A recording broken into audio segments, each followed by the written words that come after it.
Watch out, Kent. Chestnut Products will be bringing the Northern Invasion to your doorstep in 2021. Hello everyone, and lucky you get an extra 15 minutes of me tonight. I said last night that I'd be starting up the live stream a little bit early tonight with a brief Q&A, 15 minutes of information about the wood turning weekend. So if you're out there, if you have any questions to ask about it, now's your opportunity. So pop them in the chat for me. Michael's already announced that it's raining in Kent at the moment, so that's not great, but let's get the rain out of the way with now, and then come next month when we're all down there, it could be brilliant sunshine. So let's hope that's what the situation is. Mel, hi. Philip, hi. Roger, Stephen, and Robin. I don't think I said I was Robin as well. So hi, everyone out there. So we announced last night, if you haven't seen it, that the wood turning weekender is going ahead as planned. It's the 4th and 5th of September. We've had to move the venue again. No fault of ours, I assure you. Fairly last minute. We've had to move everything over to the rugby club in Canterbury. It's about a mile, it's less than a mile, in fact, away from the cricket ground where we were hoping to have things. But unfortunately, that didn't quite work out. And so we've moved it just down the road. And if anything, I think we've got a better value venue. And I'm not going to say that again because that was a mouthful. Must avoid tongue twisters on a night like this. So the idea is that everything is going to be in one place. We can hold the long weekender, which is now our Friday night get together first off, and we can have that at the rugby club. We can do both days of demos, the Saturday and the Sunday, and then we'll have the Saturday night, should I say, the Saturday night pub quiz event. It's not really a pub quiz because it's not in a pub, so just be aware. But we'll be holding that on the Saturday night again at the rugby club. Now, some of you may well have got an email from me this evening offering you the opportunity to buy tickets for this event. If you've registered already, then you should be getting an email with the offer to buy tickets because they are in short supply. Now, if you rolled over a ticket from last year, you will have hopefully received your replacement ticket today. If you haven't, you need to let me know about it. So if you haven't got a replacement ticket yet, please let me know and we'll sort it out for you. Drop me an email tomorrow. Don't put it in the chat because I won't be able to write it down and make notes on it. But do drop me an email tomorrow. Give me a call if you must, and we'll get it sorted out for you. And you should hopefully have had your replacement tickets to give you access during the day, and also if you've booked the evening meal, your ticket for the evening meal as well. If you haven't yet booked your ticket, then I'm just looking where everyone's from. Hi there, Kim, Lawrence, Rob, Shopdog, hi, Stephen. Trying to keep up with everyone, sorry. If you haven't booked your ticket yet, then as soon as you get the invitation, please do so as soon as you can. The way we're doing it is we're emailing out 10 people who have registered in strict rotation, 10 people who've registered an interest in the tickets, and we email them every day, and then another 10 the following day. So by registering early, you got a 24-hour head start on the next batch of people. You don't have to order your ticket within that 24 hours. You don't have to order your ticket at all if you don't want to. You'll miss out though. But if you don't,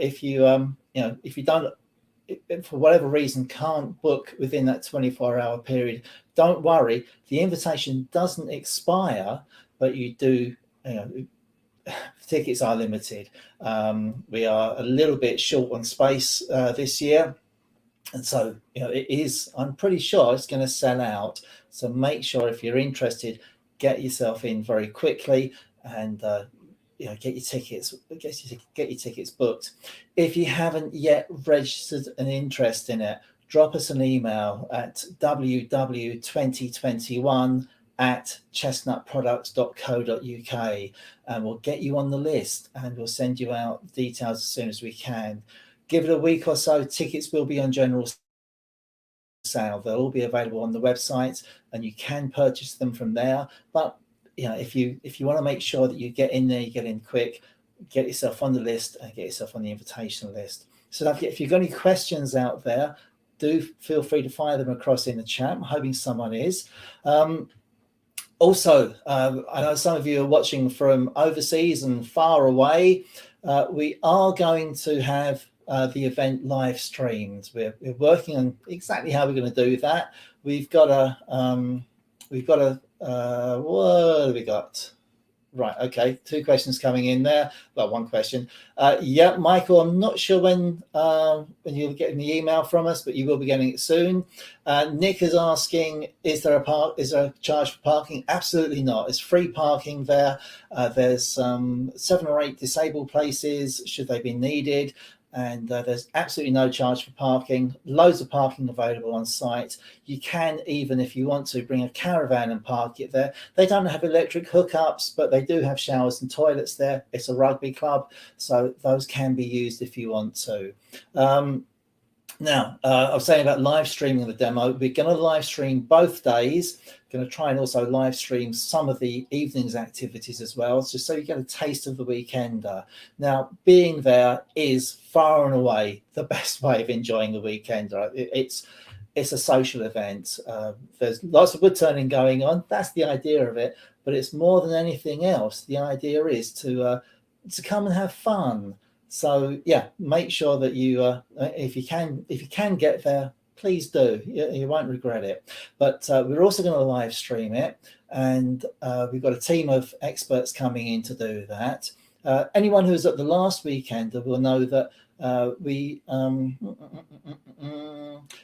who came to the last one will know that we hang on, sorry, just reading questions as they're coming in here. We had a great team come in and do the AV for us, the audio visual. We had some they were fantastic. Everyone loved what they did, and that was brilliant. They're coming again. They've upgraded their cameras, so they now zoom and pan and everything else, so you'll get an even better picture of what's going on.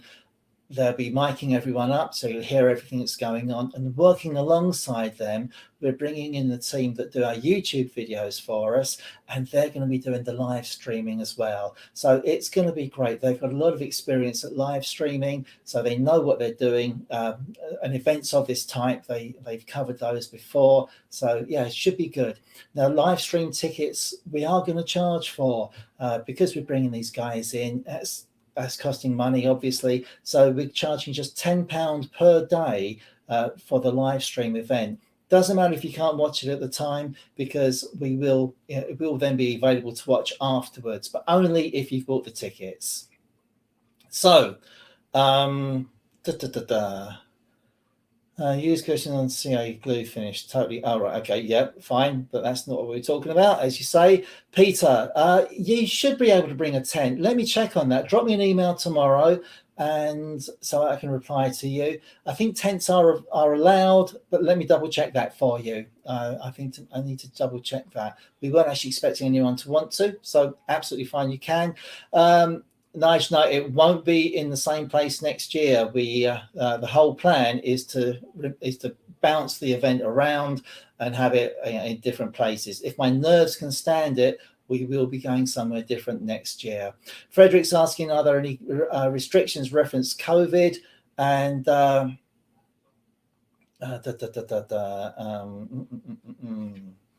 not following that. Sorry, Frederick's asking, are there any restrictions? So. Strictly speaking, no. All the restrictions have effectively been lifted. So, but what we are saying is we are asking people, where possible, when they're in close contact, and some parts of the weekend will inevitably be in close contact. So, if you can wear a face covering during those periods, that would be much appreciated. If social distancing isn't possible, and that is going to be the case, then please do wear a face covering if you can. We're not going to insist on it, but it's the responsible thing to do. The demos themselves are being held in a permanent marquee. It's fully boarded, it's heated, it's lined. If the weather's good, we're going to be sticking the opening up the sides and letting loads of air through, so there'll be plenty of ventilation. The current plan, and this keeps evolving, I've got to say, but the current plan for the clinics, our little side shows, they're going to be in an outdoor area as well, all under cover, but again, plenty of ventilation. So we're fairly confident that we're keeping that as safe as we can. There'll be loads of sanitization stations around the place, so you can use those. And there's also going to be, and we'll be encouraging you to use those as well. What else have we got going on with that? I think we're covering most of the things with it. The rugby club there are very COVID friendly. They're very COVID aware, and they've been trading for a while now as a restaurant there. There's a really good restaurant there which we're going to utilize, and so they're very up to date on the requirements for it. So we're confident that it's going to be a safe event. Obviously, if you've got any signs of COVID or a cough, cold, or whatever, then please do what's the word I'm looking? Oh, please don't come. Actually, sorry. Please, let's hope that's not the case. But if you are having a bad time, then do it's probably best to stay away. Walter, we're talking about the wood turning weekender, this thing here, which is the 4th and 5th of September in Canterbury in Kent in the UK. Probably a bit too far for you to come, I would suspect, but I'm not sure. So pay attention. God, blimey. So that's the wood turning weekender. What am I looking at here? Yeah, the restaurant there is brilliant. They've got a great menu. They've probably cut it down a little bit for us for the Wednesday evening, for the Friday evening, sorry. But yeah, the idea is on the Friday, it's an icebreaker. So everyone turns up, we all get to chat and meet up. You get used to where the venue is and what's what. And we just have a drink, a chat, something to eat. There's an outdoor area there as well. So again, plenty of ventilation. So yeah, everything's good with that. Paul Hannaby. Hi there, Paul. Need to speak to you. And so that's the plan for the weekend at the moment. It's 9 till 5 both days, 5-ish anyway. And it is very much like a seminar style thing. So we've got 4 great demonstrators, 2 each day, with a sit-down demo. So yeah, we've done it once before. We've tried to do it since, but weren't able to for obvious reasons. And it was a huge success last time. The only reason we're doing it a second time is because everyone asked us to. It was so popular the first time around that we thought, yeah, we really should do this again, and so we are. It's a lot of work, but we're doing it. Okay, so hi everyone who's come in. Paul, I saw you sneak in there. Good to see you. So yeah, I think I've covered most of the questions that are coming. Yes, it is in England, of course.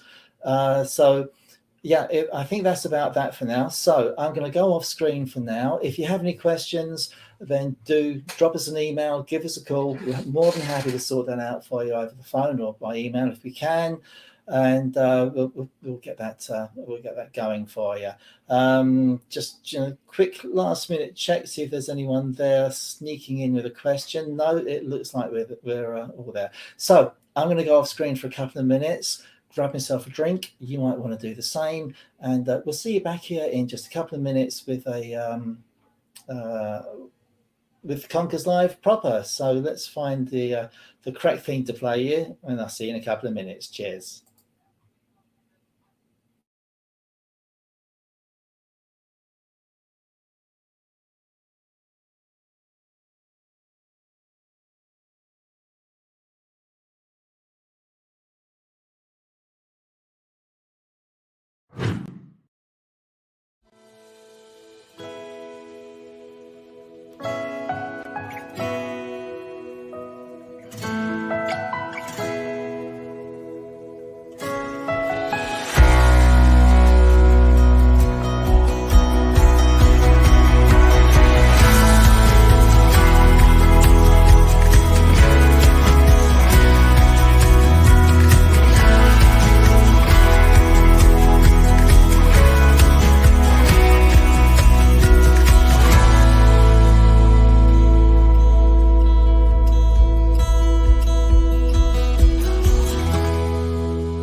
Conkers Live. Here we go.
Well, that was just enough time to grab a drink, change my shirt, and here we are, and catch up with all the different things that are going on. So if you've only just joined us, hello, welcome. It's Conkers Live. We're back again in your homes. So thank you for inviting us in tonight. And we're looking forward to tonight's demo. I've already been chatting to Darren Breeze off camera, and yeah, he's ready and raring to go. And hopefully the sun behind him is set by now, and or he's got something blocking it. I've got a little nod from him there. Thank you. Yeah, perfect. The camera was, the sun was right behind his head earlier. He was looking very holy, I must say. So, that may have gone now. So, right, couple of things that came up during our brief little Q&A, very mini Q&A. It's more me talking than questions coming up. But Michael Davenport, yeah, you'll be hearing from us tomorrow evening with your opportunity on the tickets. It shouldn't be a problem. And someone's been saying there's Record Power have issued an urgent safety notice to all Coronet and Envoy Lathe users. It sounds like you need to contact Record Power about that. You hopefully have heard that by now from Record. They're very, very good at keeping people in touch with what's going on. But just in case you haven't heard from them and you have one of those lathes, then do get in touch with either Record themselves or your local dealer. But don't tell them I sent you, because if they get inundated with queries and questions on it, they may not be very happy with me. All right, so welcome to everyone who's out there tonight. Great to have you joining us. Thank you so much for being there. Things are getting a little bit more back to normal, and clubs and meetings are starting up again. But as I keep saying, we're going to be here through to the end of the year, possibly beyond. Let's see what happens. Keeping you entertained and keeping you up to date with what's going on. All right, so definitely inconvenient, Neil, but as you say, it's better to know about these things rather than have an accident. Sounds like it could be nasty if it were to happen. So be saying hi to Darren in just a couple of minutes. Don't forget, if you're here, if it's the first time you've been here, then do please sign up to our newsletters, our bulletins about Conkers Live. You can find out more about the wood turning weekend at the same time. Just pop over to our website and you'll be able to find us there. I'll stick a link underneath in a minute. I think I forgot to do that this time round. So yeah, do that, please, and keep up with us. Right, so I'll bring Darren on screen now. I think he's ready. You can give us a thumbs up, Darren, if you're ready. And yeah, there we go. So let's see if I can get this right and bring Darren on screen. Hi, Darren. Are you there? Hang on. Here we go. No, that didn't work. Let's try that one instead. There we go. That worked. How are you, mate? I'm good, thank you. Very good. Excellent. Yeah, we fixed the sunshine problem. Just about. My shop and everything faces due east, which is that way. So the sun sets due west, which is behind me. So I managed to put a piece of plywood up over the top of the window on the scaffolding just to block the sun out. Because I did look earlier on like a huge, great big halo. Yeah, I thought it was quite attractive. That's because you've been sun blinded. Excellent. And you've been keeping yourself busy. I know you say your shop, but it's not just a workshop that you have there, is it? No, I've got basically a gallery and a retail shop selling all manner of finishes. I've got Hamlet tools, Simon Hope's tools, obviously all your products, various other products. I'm now buying in wood and selling wood as well. Obviously all the work I make goes out into the shop itself. I live above the shop, so I'm pretty much here 24/7, especially since COVID has been around. I haven't been out hardly anywhere. Starting to get cabin fever. It works really well for me. So, and obviously being in Lowestoft, I'm on the most easterly point. The most easterly point of Great Britain is literally about 100 yards out from the front of my shop. So I'm pretty sure I'm the UK's most easterly registered professional turner, and quite possibly the UK's most easterly turner.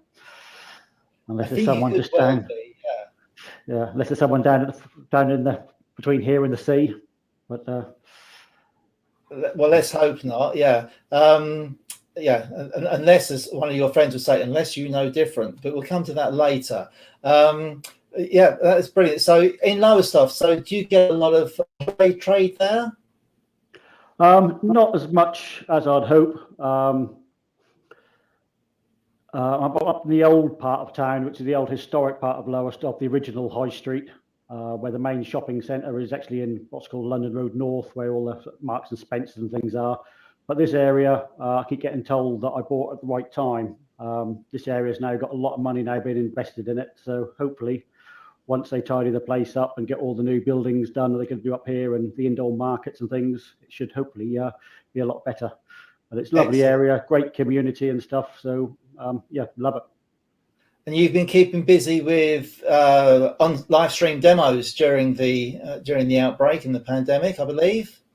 Yeah, as soon as the COVID sort of hit, I sort of spoke to some of the clubs. And obviously everywhere was going to be shut down, so I bought I had a dedicated PC made and got 3 monitors, 4 cameras, so I can see everything. It's a bit weird tonight because normally I host a Zoom meeting, so I can see everybody. So all I can see is you, Terry. So I presume there's somebody else there watching. What do you want? Well, indeed. Yes. I can pull some different faces for you later if you want. If that makes you feel any better. Well, there's a good crowd out there. We've got 167 out there at the moment. That will rise during the demo, I'm sure. So that's all good. Officially, we start at sort of 7:15. I was a bit early tonight, and of course, we've gone. 7:30 is when the demo itself starts. People often skip the bit with me in it, which is fine. I don't mind too much. So lots of people coming in. Gary Lowe's out there, and Chris from Wood Turners. So yeah, all going well. So I'll give you a couple of minutes to get yourself last minute preparations if you have any. Grab a drink. I'm going to do the same in a minute, and we'll be back to. Oh, look, it's getting dressed now. And we'll see you in sort of 5 minutes or less. Ideal. Cheers. Thanks, mate. So there we go. So lots of people tuning in. Thank you very much. Buster West, Jill Clover, Gary Lowe, Chris the Bald Wood Turners out there, Rob, Richard, Phil, Talandi Turnings. Is it sunny up there? Oh, lucky you, Neil. So great to have you out there. thanks for all the support over the last few months. It's very much appreciated. It's great having you out there, and we do enjoy it. So, and I hope you're enjoying it as well. All right, so you haven't got much more of me to put up with. In fact, there's not a lot else to tell you.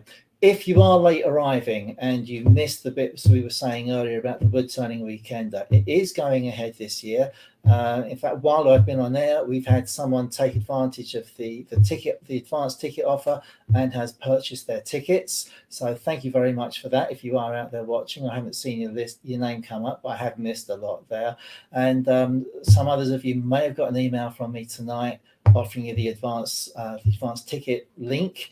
And 10 more of you will be getting it tomorrow night. So wood turning weekend, I did forget to mention the prices earlier. So it's £40 for 2 days. That gives you full access to all the demonstrators and everything that's going on. If you just want to come for 1 day, it's £25. We did put that down a little bit.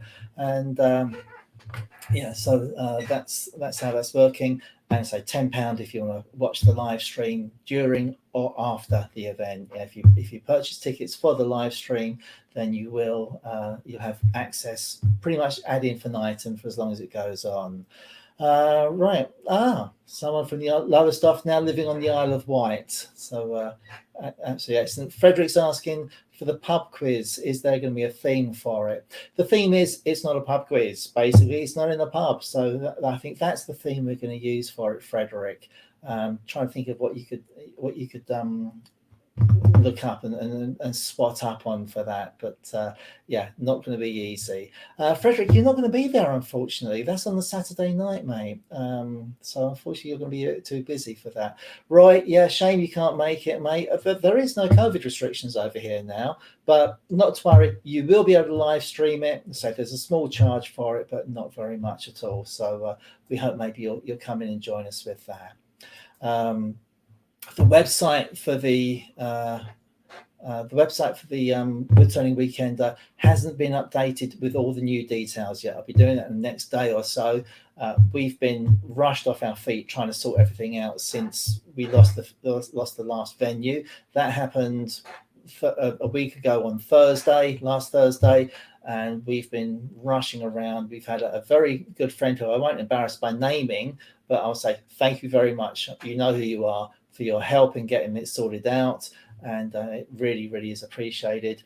And I was down there on Thursday myself checking out the venue, and yeah, it's going to work. It's going to be really good. So really hope you're going to join us.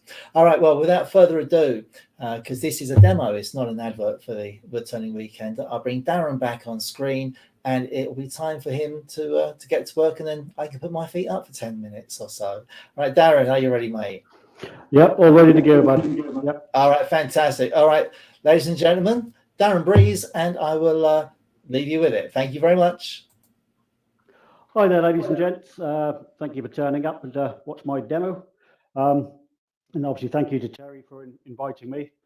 For the duration of the event, I won't be wearing a face helmet. Whenever I do any turning, I always wear face protection, either one of these masks, the old Honeywell bionic masks, but most of the time, because I've got one, I wear one of these air-fed helmets. I've got good extraction, so I always wear these now whenever I'm doing any work in the workshop. But because I'm wearing this headset, I can't wear both of them at the same time. My glasses are polycarbonate, so I have got eye protection, so if I do get anything hit me in the face, I won't do any more damage that's already been done, but at least my glasses aren't going to shatter and lose my eyesight.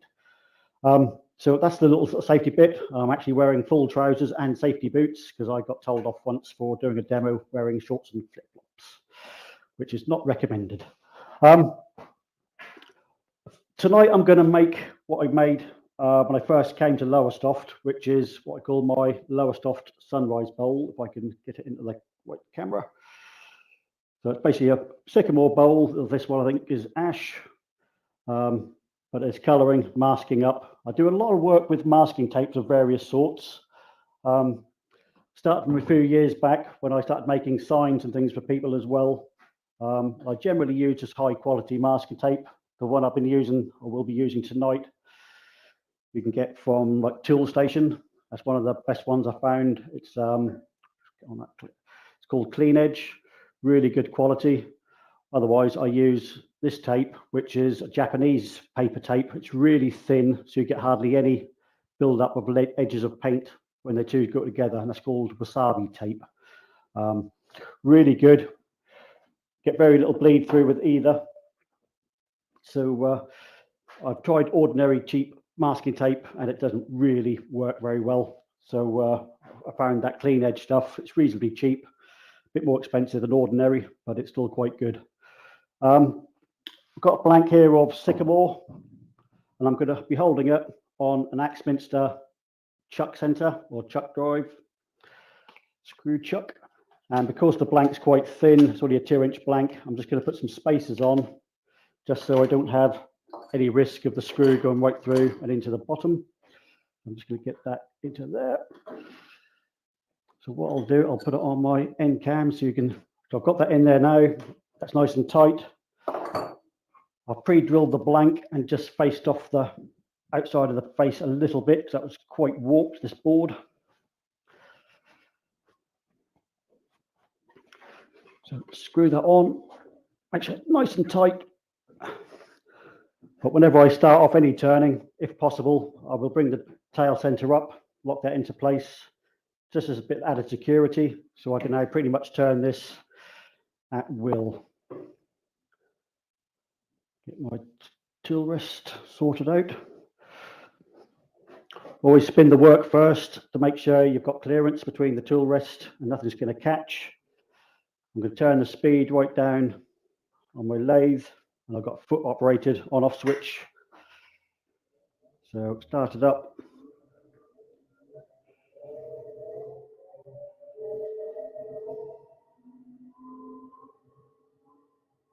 Get a little bit of vibration coming through the lathe at the moment. My floor in here isn't very good. It's very thin concrete and very soft.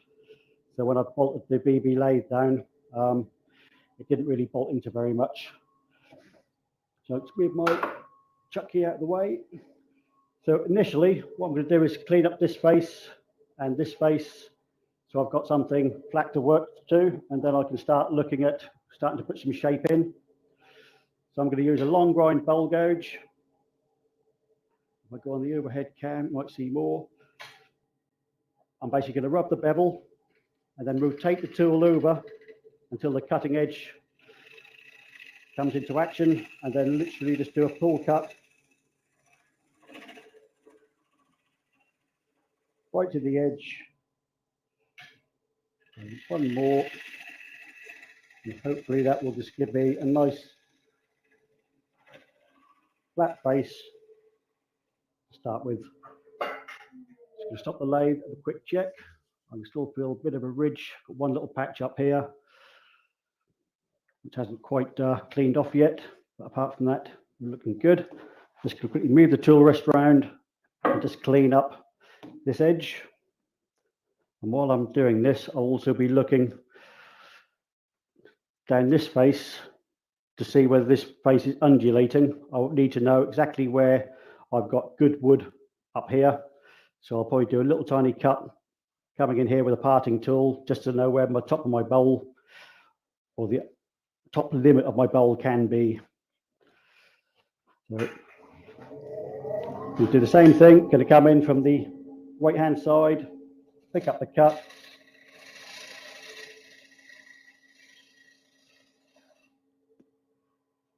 Come round to the left hand side.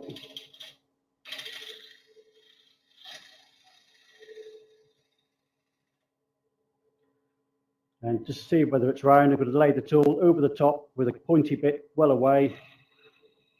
That's a sitting on top, no bouncing. So I know pretty much that is nice and true.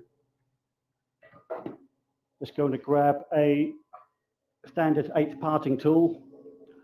Something I've been doing recently on some of my tools, like parting tools, is obviously when you sharpen them, you tend to sharpen underneath here, which raises a small burr right on the top of the cutting edge.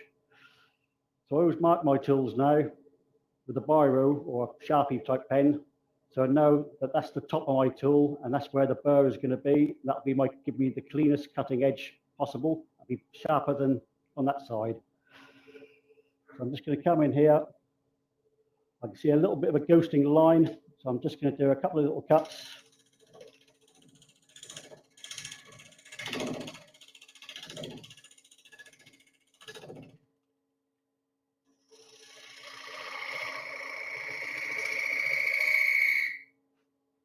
Just going to stop there, just check. What I want to make sure is I know up here at the moment, you can't quite see it on the camera, but I've got a good 1/8 of an inch of timber here where I've just put the little rebate. But over here, it's still the rough sawn edge. But there's only about 1 inch up here that hasn't been sliced. So no, that's the upper limit of my bowl. Anything beyond that is going to dictate the determine the shape. So when I mark my foot out in a moment, I'll know my shape is going to be from the outside of the foot up to the maximum of this line that I've just cut with the parting tool. So move my tool rest in a bit. But now I've pretty much got the blank running true. I'll probably get rid of the tail center. Now I'll take some of the weight out here first. Just do some more pull cuts. Get a little bit of weight out of the piece. So use the moment of using the long grind bowl gouge. And again, I'll rub the bevel, roll the tool over, pick up the cut.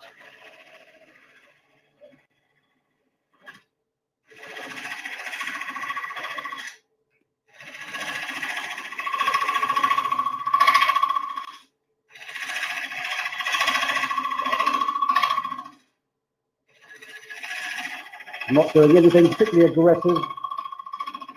And when I do demos, I generally try and use as few tools as possible. When people come into my premises and they see the amount of different tools I've got, and they think they need them all, so you actually only need a few. But I'm a bit of a tool freak, so whenever there's a tool come out, I like to have it.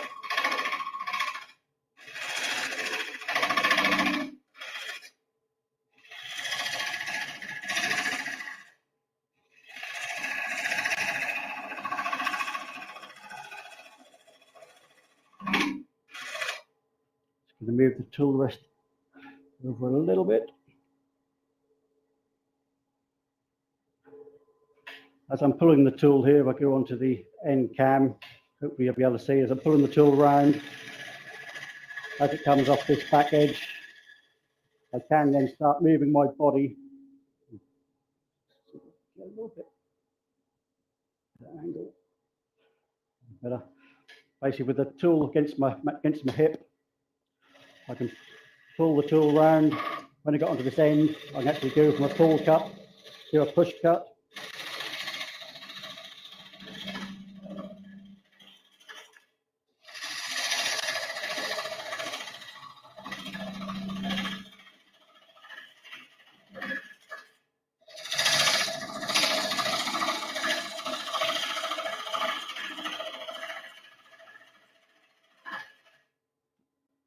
Most of the shape is actually made by me pushing with my hip and using this hand as a fulcrum.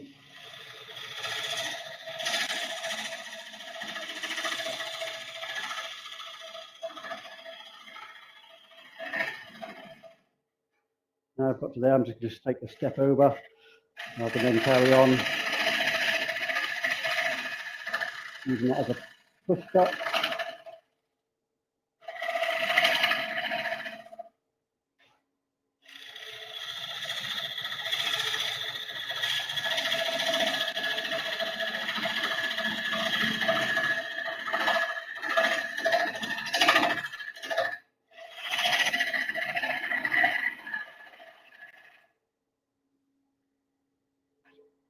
Constantly looking at the shape, trying to work out what shape I'm going to go for on the underside here.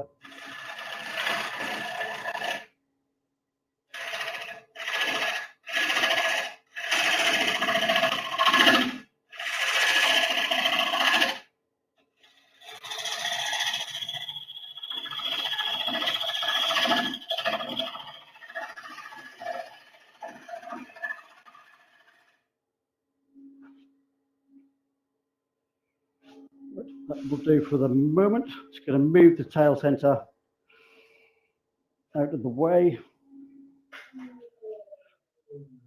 Obviously, if you're fairly new to turning, recommend stopping the tool rest, or stopping the lathe before you move the tool rest. Obviously, as you get more proficient, you'll be comfortable moving it. I just noticed I found a crack in the piece of wood, which wasn't showing up earlier on. If you can see that there, about the thickness of a pencil lead.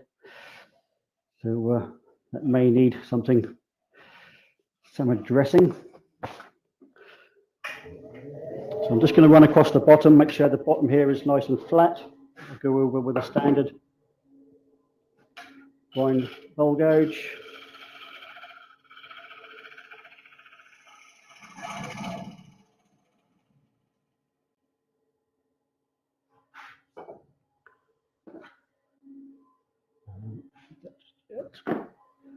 I'm just going to bring the tail center back into play. Just going to pop a little dot right in the center and move the tool rest completely out of the way for the moment.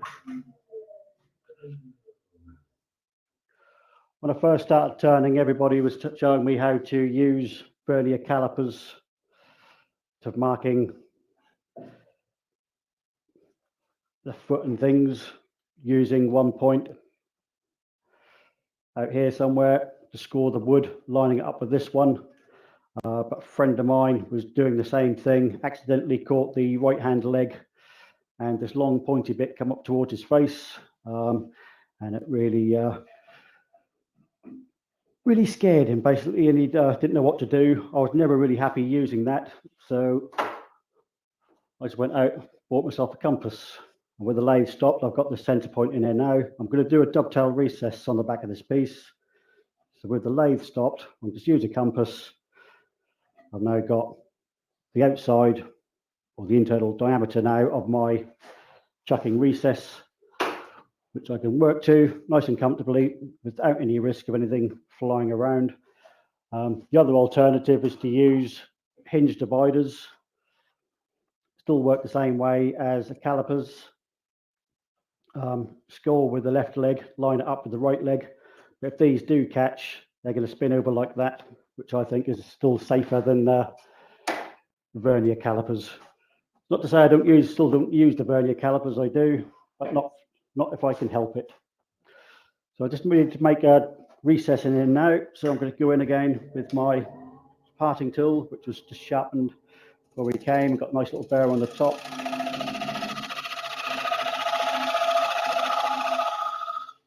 We've got a dovetail recess in there with maybe 4 mil, something like that. Quite often a lot smaller than that, but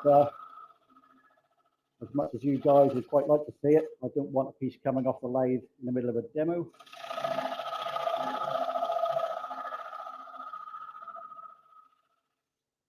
I'll clear the rest of that out. With a standard grind hole gauge.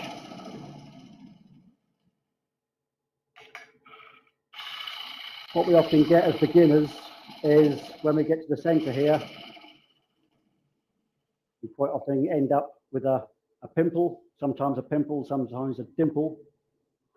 But what I found was using the standard grind tool, from a pencil, if we use the side wing of the tool somewhere between the bottom of the flute and up to about halfway up the side of the flute, if we use that almost like a slicing tool, almost like a skew chisel, so we come in with our normal cut. When we get that little tiny pimple, we just raise the handle slightly, keeping the bevel in contact, we should be able to slide straight underneath that little tiny pimple and slice it off in one piece. We shouldn't get any tear out in the middle there, and we shouldn't end up with a dimple. I had someone ask that they said they always struggled getting across the bottom of a bowl. They always ended up going too deep or too shallow, so there's a little hump in the bottom. And they had flat bars on the lathe bed, so I recommended that they put some lines across the lathe bed for the time being at 45 degrees, sharpen the tool to 45 degrees. So when they get into the bottom of their bowl, the very bottom of the bowl is nearly always dead flat within a few microns. So as they come round, if they line through the actual tool onto the bed bars where they'd put some lines with a Sharpie pen, when they saw that the tool and the line on the lathe bed was parallel, they would be dead flat going across the bottom of the bowl. So they tried that and they haven't had any real issues since. So I'm just going to go up to the close-up cam, and I want to cut my dovetail recess. I'm going to do that with a skew chisel, just try and keep my arm out of the way of the camera.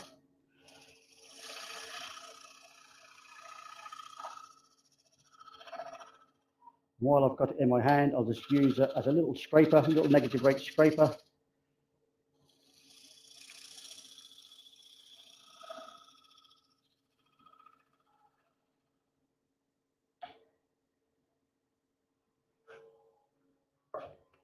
I'm just going to put a couple of little lines in here before I do the sanding. Just a little bit of decoration.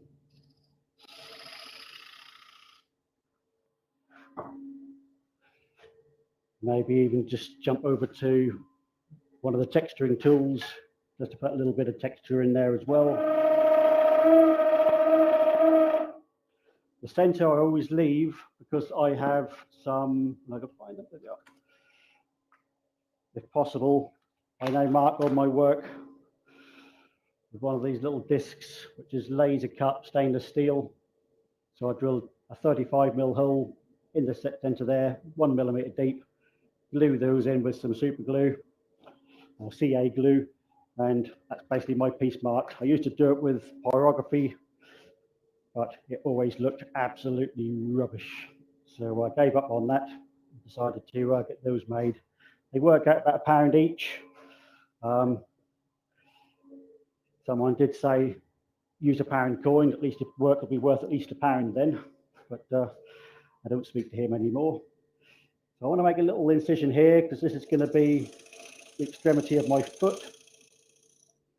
So now I know from here up to this point on the top of the rim here, that line I just cut in, and this point is going to be the underside of my bowl. I want to leave a bit of thickness on the top because I want to actually have a slight concave or convex, sorry, on the finish on the top. So I can now start to take out some more of this timber. Which camera are we on? Close-up cam or the overhead cam?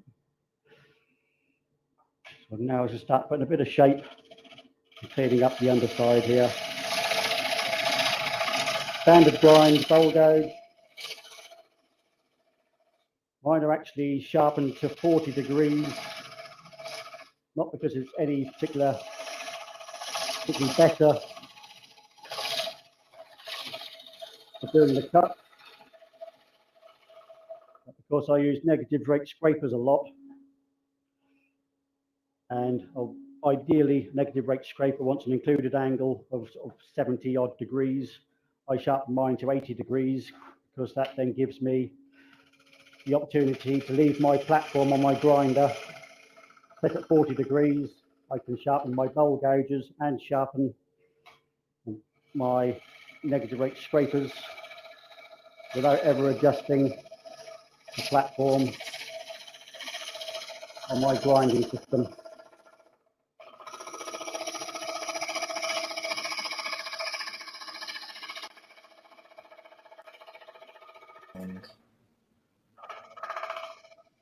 It's always the wrong way around when that happens.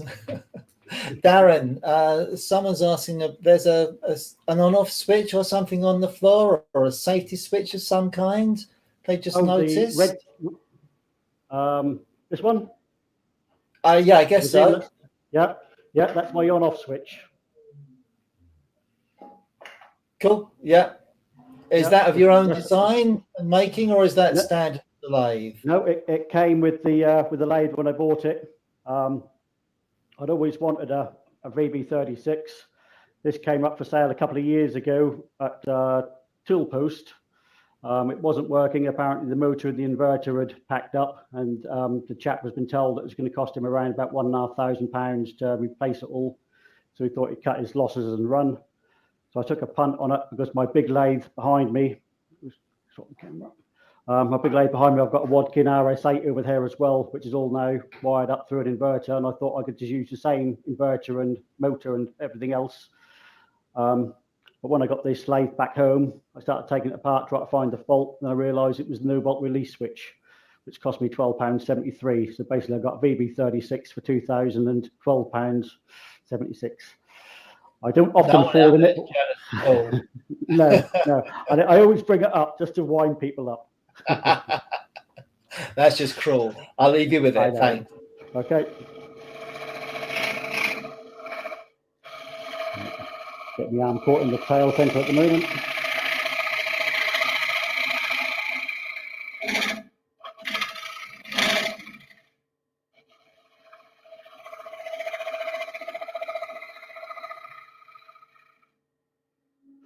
Just going to come in from this. Oh, you can't see nothing, sorry.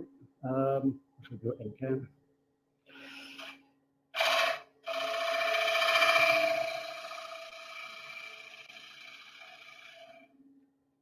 Obviously, what we want to do normally is always go in so we're cutting down the grain. As long as you've got reasonably good tool control, you can normally go against the grain. The idea of going against the grain or going uphill is you actually be lifting the fibres. I've got something knocking here, so I'm just going to check. So I know I've got that little crack in here, so that might be something to do with that. I've also got a little knot here as well, another little hole in it. So yeah, just a funny bit of grain.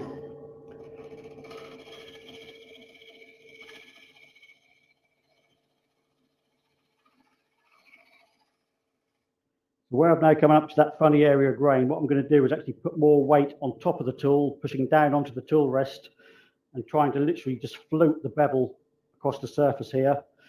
And hopefully by pushing down onto the tool rest and not so much onto the wood, I should be able to cut through that funny bit of grain where that was knocking a moment ago.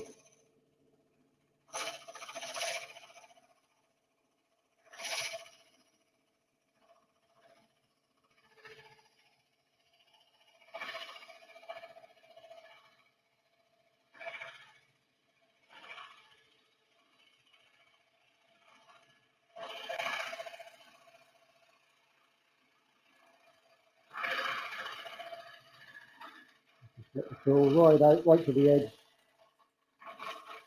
Nice and gently as I get to that edge.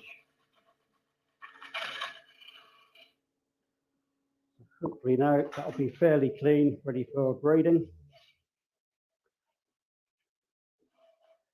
Yeah, virtually no tear out, just got to do a little clean up just in that corner there. I will do that with a negative rate scraper.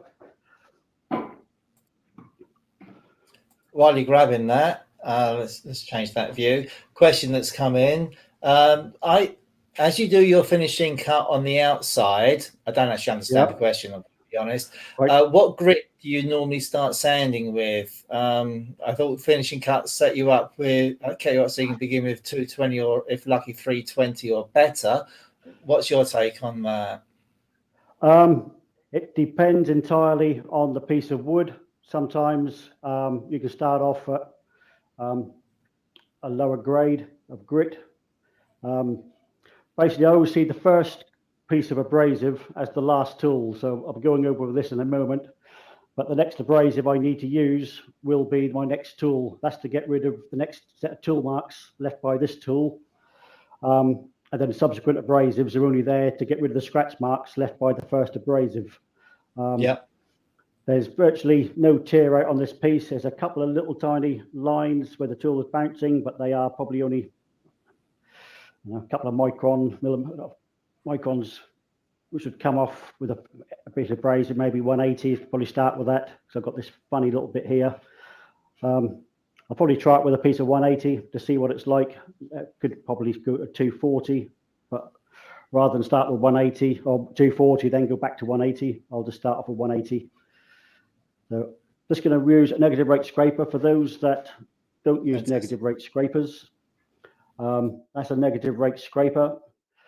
It started off life as a flat scraper, and I've actually ground it for a slight radius on it. Because basically when I'm working on a platter or something, I find it's much easier to rotate the tool. We've got on the overhead cam. I can work across a platter, winding the tool back and forwards like that. These corners don't dig in like you would with a straight scraper. And the other one I use was what you call a bottom scraper, which is normally just an ordinary radius. I've ground this to quite an impressive French curve, so I can get in all manner of shapes with different parts of the tool. To sharpen the tool, basically I just have my grinder set up at 40 degrees. So I grind one face 40 degrees, that face at 40 degrees gives me an included angle of 80 degrees. It works. It's not as efficient as something at, say, 70 degrees, but it works good enough for me. I always take the old burr off, so I'll flip the tool over onto the grind wheel, take the old burr off with just one, maybe two passes, flip the tool over, 2 or 3 swipes. That'll raise me a new burr. And I know that if I just put up my fingernail, it will just cut little bits of, what do you really want to see, my ground off fingernail. Because it scratched my fingernail off, I know there's a really nice sharp burr on the edge that I can work with. I'm just going to move the tool rest out a little tiny bit. So you just get in this little intersection here between the foot and the start of the bowl. So while I've got this out, they do like to work at a pretty fast speed. So I'm just going to turn the speed up. I was probably turning then no more than about 800 RPM. What I find with doing tuition is a lot of beginners are quite nervous on the lathe running fast. So I try and do most of my demos now at quite a slow speed. So now I'm probably around about 900 RPM, that's all. So I'm just going to use the wing of this tool now, the corner of the tool, just to go in.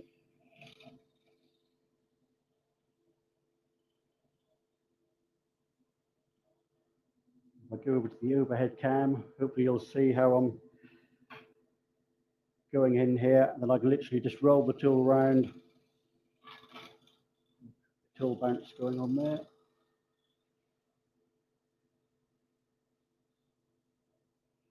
And it's actually cutting, so I'm actually getting shavings coming off as opposed to dust. So it's cutting using that tiny little burr. The tool won't get in here very well now, so I'll quickly swap over to my French curve. Exactly the same thing. I'll now work in this way up to where I finished off. I'll just go in here, just pick up the cut. And these can be used basically horizontal, where an ordinary scraper, you are always doing it with the handle high, trailing the cutting edge down onto your workface. But when I started out, that really terrified me. So I ended up using scrapers freehand. And when I came across -8 scrapers, that was a bit of a revelation. They're very forgiving. They don't seem to snatch or grab at all. And sometimes in demos, I'll actually hold it in the palm of my hands, just with my thumbs sitting over the top and actually holding it. And because it's such a delicate tool that it doesn't actually catch or flip up or jump or do anything. So really nice to use. I'm just going to have a look at that now. It feels fairly good. Yeah, quite pleased with that. It's got a little tiny flat spot there, so I might just do one more little pass with the straight.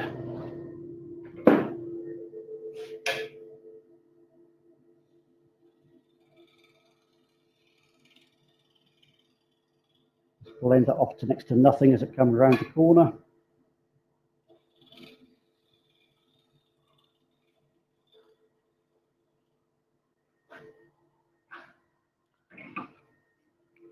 Then on the bowl that I showed you earlier, I like to frame the colouring and texturing. So I've got this little bead around here, which is also on the inside here. So what I'll do is I'll cut this bead now. I'll start to cut that on here so that can all be braided in at the same time. One of the easiest tools I found for doing a bead quickly, efficiently, without any risk of a catch is one of these little 3-point tools or point tool. Initially, I'll go in just in size my initial line. Then using either wing of the tool, I can use it as a little scraper, just been sharpened. So I know there'll be a nice little burr there. Hopefully you can see the really, I just looked up to see what was on the camera view and messed the cut up. That little burr that's raised, getting me some really nice angel hair shavings. So I know it's actually cutting rather than scraping.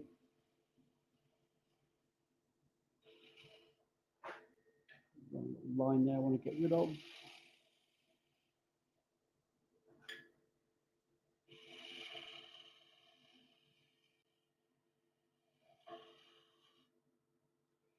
That will do.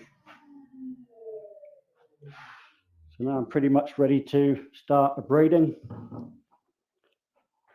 I've got pretty good extraction system. I've got, there's a 2.5 horsepower extractor running through 6-inch pipe work all the way through this workshop, and my back workshop is where I do all my preparation and flat work, etc. So I'll get my extractor duct somewhere near ready, turn the extractor on. The extractor thankfully is in the back room, so we're not going to get deafened by it. So I'm just going to put the lathe in reverse initially, so I can get into here, starting off with a bit of 180.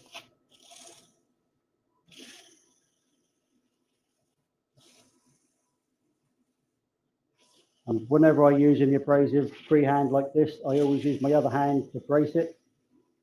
Sorry, my head was in the way. But I also always try and have the lathe running away from me. So if anything catches, my fingers are being elongated, but that doesn't actually hurt. If it's coming towards you and it catches and your fingers are crumpled up, that's when you start snapping fingers. So working away, dust can go straight off the back, straight down towards the dust extractor. Ordinarily, like I said, I normally have my powered respirator on as well. I've also got an ambient air filter about 6 foot away from me, up at high level.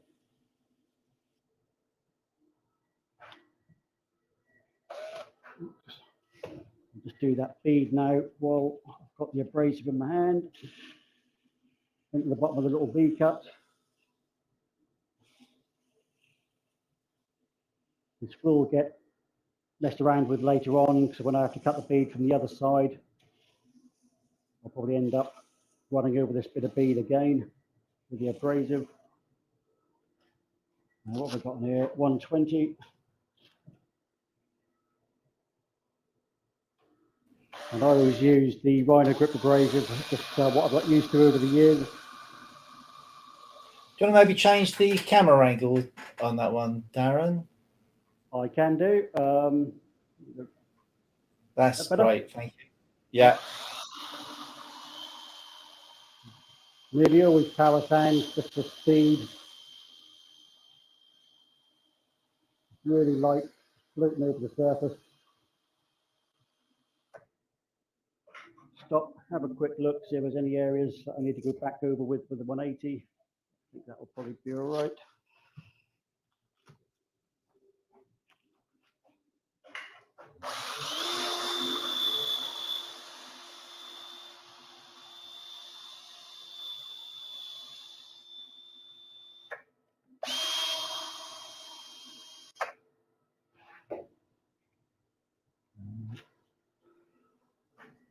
Bit of 240, just get into them little grooves.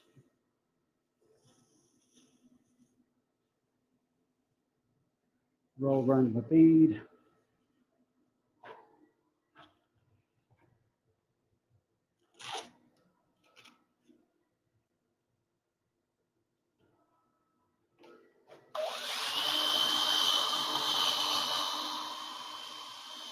I quite often swap between normal rotation of the lathe, so forwards and backwards between grips. to work more efficiently.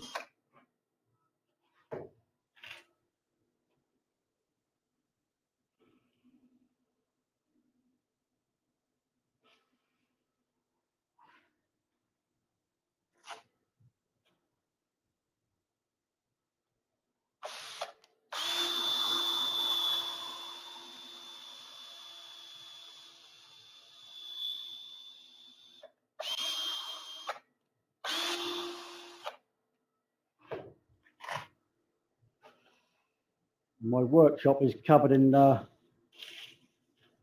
sticky back Velcro. Most of the lathes have got Velcro stuck to them, so if I need to, I can have all my abrasives stuck to the lathe, all in order. I've also got a board here. I'll just show you. That's my board, bit of Velcro on it. So all my abrasive discs are all sat on there, all in order. Literally just rip them off, stick them on the sander as I need them.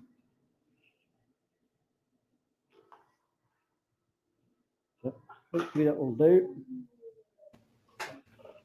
I've got an airline in the workshop. And let's get extraction. I can just go over the work, get rid of any dust that might be in the grain. Going to give this a coat of finishing oil.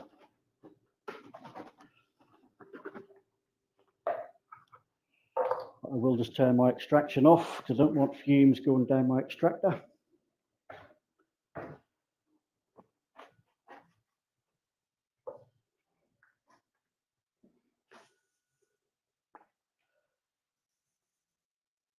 This is a really dry piece of wood. That's literally sucking the finishing oil straight off the cloth as soon as I touch it on the piece of wood.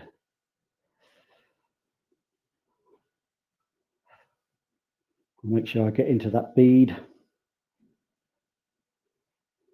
around the edge.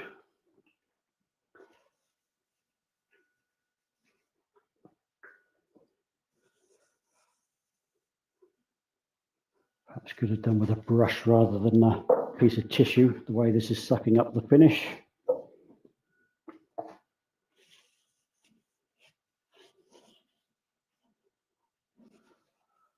What I've got to remember to do in a moment is I'm just going to bring the tail center up in a moment and just mark the center again using the tail center. So I've got a nice defined point for my little steel insert.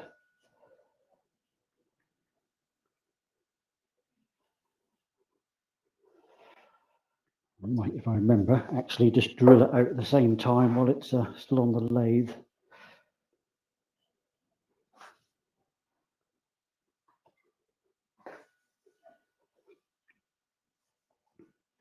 I'm only using the masking tape as a little sort of show and tell thing. I had a friend who has a cry-cut sort of crafting machine, and she'd done me some, I meant to look up the name, is it the Indian mandalas, which are like the really intricate, repetitive circular patterns. She'd done me one of those for a bowl. Worked really well. That was adhesive vinyl. And I think it's the sort that they use for like shop and cars and things like that, the signage. So it was reasonably adhesive, but of course it was vinyl. It was also quite moldable in that I could actually heat it up to get it to go around the curvature. Unfortunately, her machine would only do A4, so she had to do two pieces together, and I had to join them actually on the piece of work. But it worked really well. Putting it on there, go around, put some colour on first, put the template thing over the top, spray it black, peel it off almost as soon as it's sprayed. It worked really well. But because she's quite elderly and she lives a few miles away, I haven't seen her for a while because she was pretty paranoid about COVID. So at some stage, hopefully get some more of her.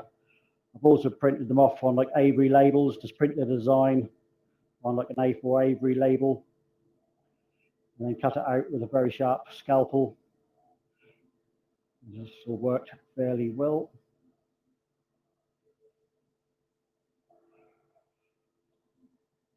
Ordinarily, I'd probably give this 2 or 3 coats while it was on the lathe.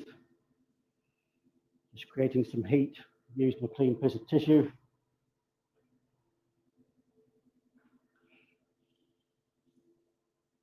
And just burnish it up a little bit. Rub it back with a bit of web wax or something similar.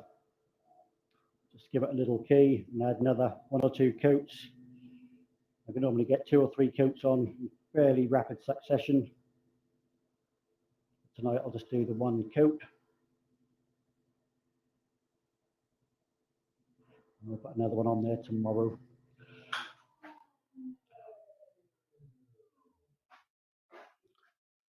I am not being tight. I'm opening up my piece of tissue so I can go and lay it on a chair on the other side of my room here to let that dry overnight. There's always a very small risk of any oil finish spontaneously combusting.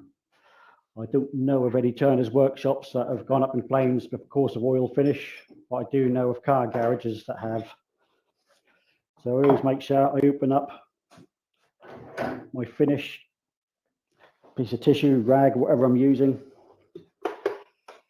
and just let it dry overnight before it goes in the bin. So on my tail centre, I've just put a 35mm Forstner bit. I'm just going to do my recess in here. When I've got it on the lathe, I can turn the speed down.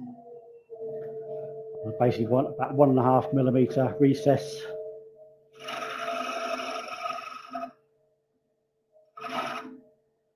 Excuse me. So that's now ready later on. I always do it after I've put a finish on the piece, because obviously I want the glue to be able to soak into bare wood.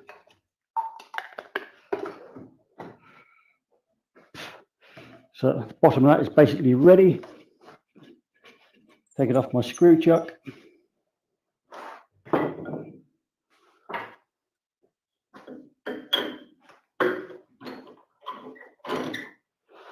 Remove that.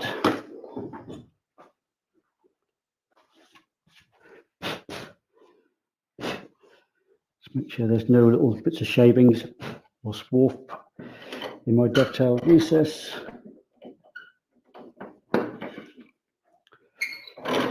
And basically, I normally just put 1 finger or thumb, just push on the center, and then give it a couple of taps as I'm tightening it up to make sure it's nicely seated. I don't put that much pressure on the jaws. It's a dovetail recess. It's going to hold pretty well. Don't need to crank it up so tight that you get any risk of splitting the piece of wood. Obviously, it's something like spalted beech. There's always a chance that it's going to crack.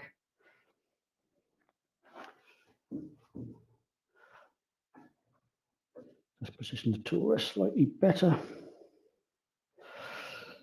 So on the top here, I want to do basically a concave, a convex top, probably up to about here somewhere. Inside there will be the bowl. This bit will be the coloured part. I know this point up here where I've got this area is the maximum spot I've got where it's going to be level all the way through. So I need to turn down to that line and then start taking the wood away from this edge and take some out of the centre to go down to on there. I'll leave the middle in for the time being, and I won't put the bead on here until after I've done the spraying. So again, I'll just go to the long grind tool. My speed's already down low anyway, but I'll make sure it's down.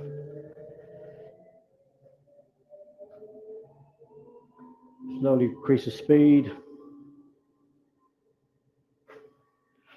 So again, hand over the top of the tool rest, rub the bevel. I can hear the undulations on the piece of work. And go back somewhere near the middle. Should be moving less. Rub the bevel, roll the tool over, pick up the cut. And at the moment, all I'm trying to do is take off the high spots.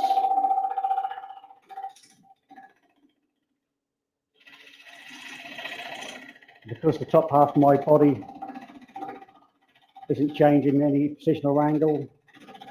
I can just keep using the same cut, and I'm basically just moving my weight forward onto my right leg. Then as I slide the tool back, I'm transferring the weight more onto my left leg.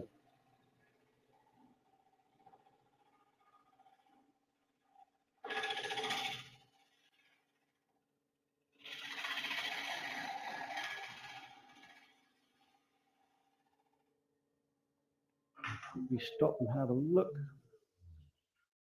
Right, so I've still got a patch here that needs to go down a little bit more.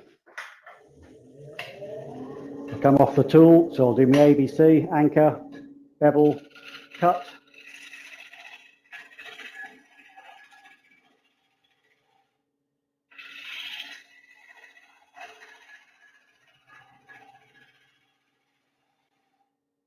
If I don't want to stop the lathe and I just want to put my finger on it, if we do it on the far side of your work, so the wood is lifting up, you can just put your finger along there. Never put it this side. If your finger catches, I'll go straight down in front of the tool rest, and you'll end up with a nice red stripe around your workshop. It's got some shavings gone down the inside of my glasses. So now I've got that smoothed up. My bowl doesn't want to be too big, maybe around there, and that would be like the bead up to there. So I want to put a convex curve on here, and ideally I want my high spot to be 1/3. So I divide what's going to be the surface that I'm going to be spraying into 3. My high point of my convex curve wants to be either here or here. Now how well you can see that on there, let's try on the end cam, see if it shows it up any better. So this is going to be the bowl, this will be the bead, and then where these lines are wants to be my high spot.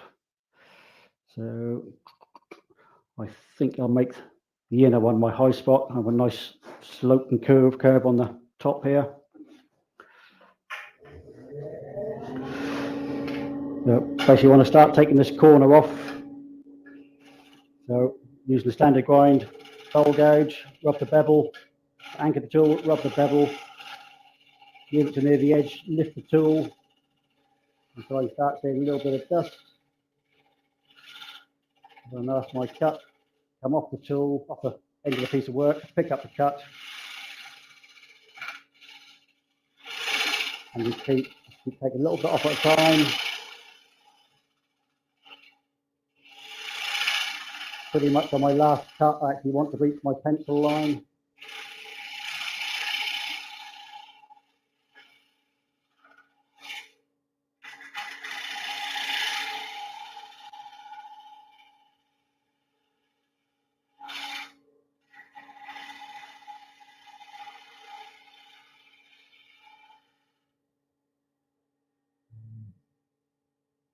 So I was going to use that line, didn't I? So I need to take a bit more off here now. I'm working for that inner line, not this outer line.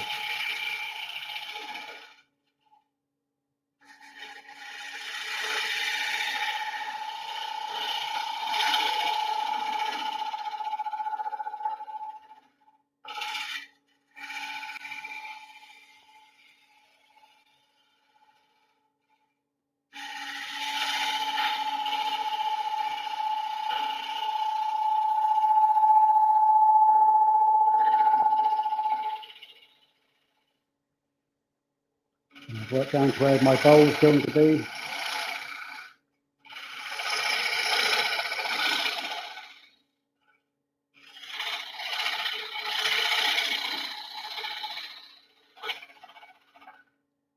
I just want to get a little bit of this for the moment.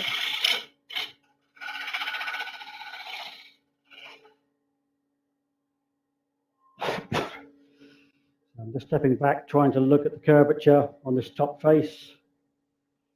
Not looking too bad. A line there.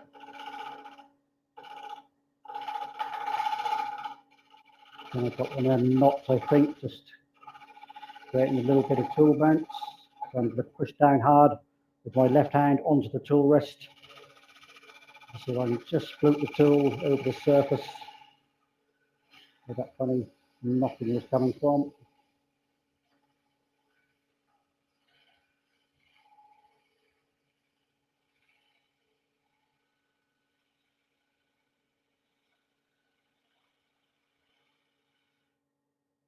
Now I'm going to come in from the other direction and work towards the outside edge. Got the bevel, lift my hand up, there's the cut.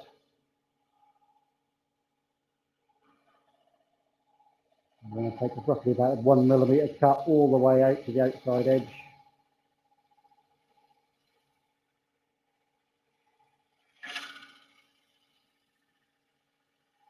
Now I've got my elbow in contact with the tail centre, so I've dropped that out of the way.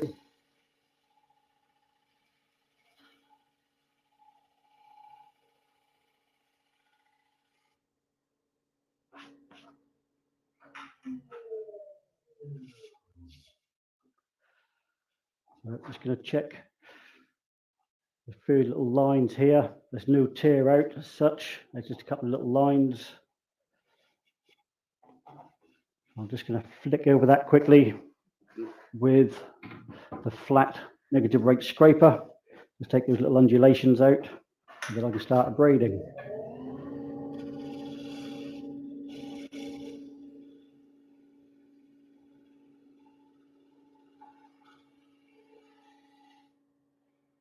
From the overhead, you probably see the tool better again. Come in like I did before.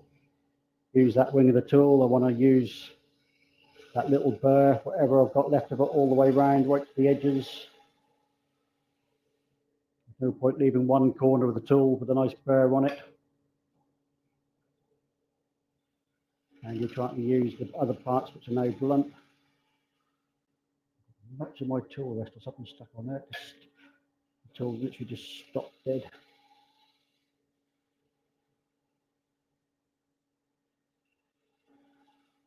Hardly touching the tool. The tool is literally laying in my fingers with my wrist over the top just to steady it. And literally just floating that over the surface gently as possible. And you get some really fine, delicate shavings.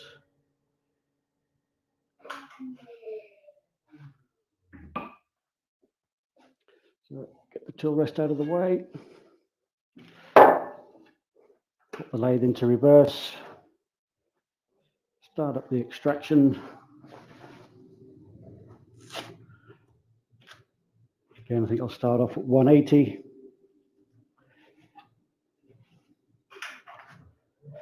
Turn the speed down a bit. You want the speed quite as high as when you're turning it to when you start braiding it. Do you want to switch view again, please, Darren? Yep. Thank you. A point was made earlier about putting the lathe in reverse. It's worth mentioning, if anyone missed it, is to make sure that the chuck is locked into the spindle shaft. Otherwise, it could obviously unwind. Yes. Yep. Yeah, most chucks now come with a couple of screws that will go down onto the spindle. So if you've got them, use them. My big Wadkin lathe, I've got an 18-inch, half-inch thick steel base plate, which I turn my big wall hangings on, anything up to 6 foot diameter. Some of the bits of wood can weigh upwards of 40, 50 kilos, and that doesn't lock on at all. There's no way of locking it on. I tried drilling it, it doesn't want that at all. So when I start to, if I do use it in reverse, I just crank the speed up and down as I need to before I actually stop the machine. I also set the ramp up and ramp down speed on the inverter.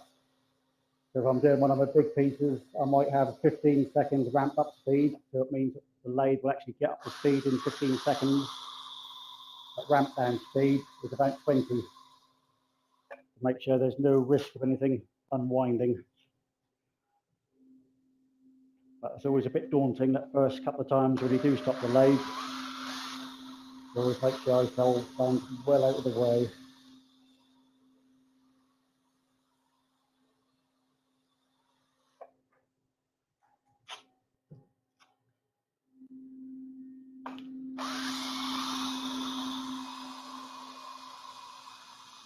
On that topic, someone's asking that earlier you were using the worm screw and you used that in reverse. Yeah, when it was still on there, yeah, but it was probably into the wood, probably about an inch. I've never had a piece come off. It holds incredibly well. As you saw me trying to take it off, it actually took quite an effort to actually unwind it off that screw. They're quite a coarse thread, so they actually cut into the wood. I think they're about 10 mil diameter, and I use a 7.5 mil on a softwood like this. I'll use a 7.5 millimeter drill bit, so we can actually see that the teeth are really fine and sharp. So they actually really cut into the wood and really hold incredibly well. I don't know how much they are, but I think they're really good value. That's a really quick and simple way just to start off a piece of work, as opposed to a face plate. Obviously, we got something and you need to get the natural edge balance or something, then obviously turning between centers, between say, a couple of stebs, works really well. I'm just going to flatten off this piece now, just because I want to run my tape over the top here in a moment. I always leave that in to start off with until I've done all the sanding, because I have a tendency to just keep turning away and I end up going too far with my curvature of my bowl things.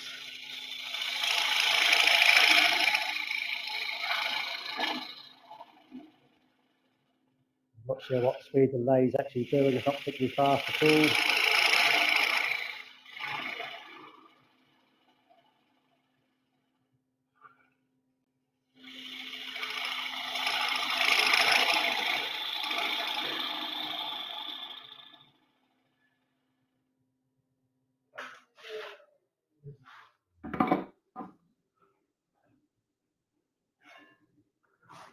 Just going to give that a quick blast with the compressed air.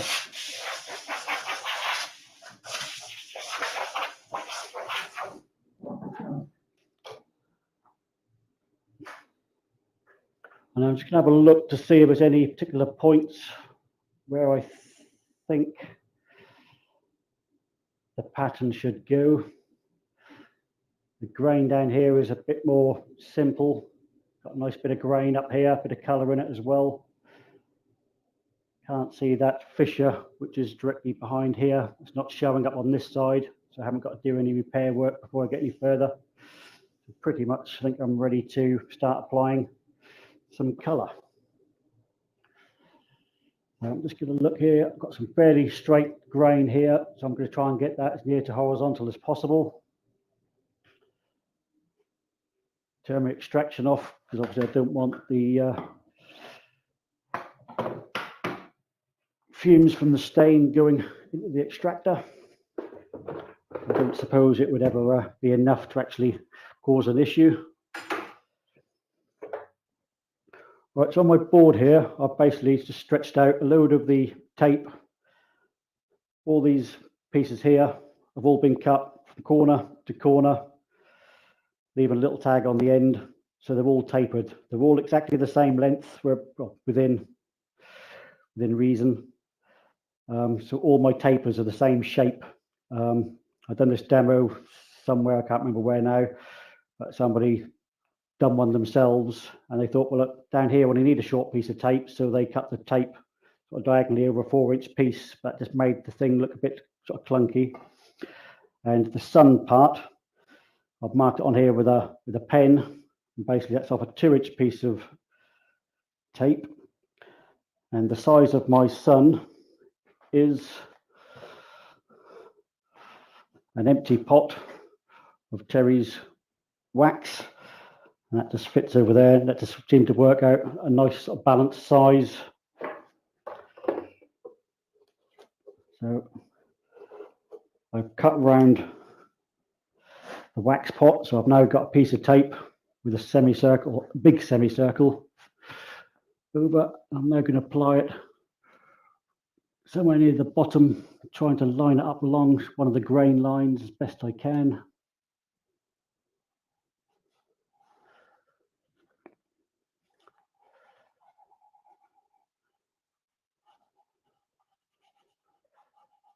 Doesn't really matter around these outside edges. I just push it down, but around where I'm actually now going to put the stain, I want to make sure I don't get too much bleeding coming through. I have in the past put sanding sealer on first before I put any of the stain on. I just find you get a better depth of colour if it's soaking right into the wood. So I'm using chestnut spirit stains. I'm going to make the sun bright red. I want to leave that bottom sort of few millimeters because that's going to be turned off into a bead anyway. And I'm working in from the outside edge.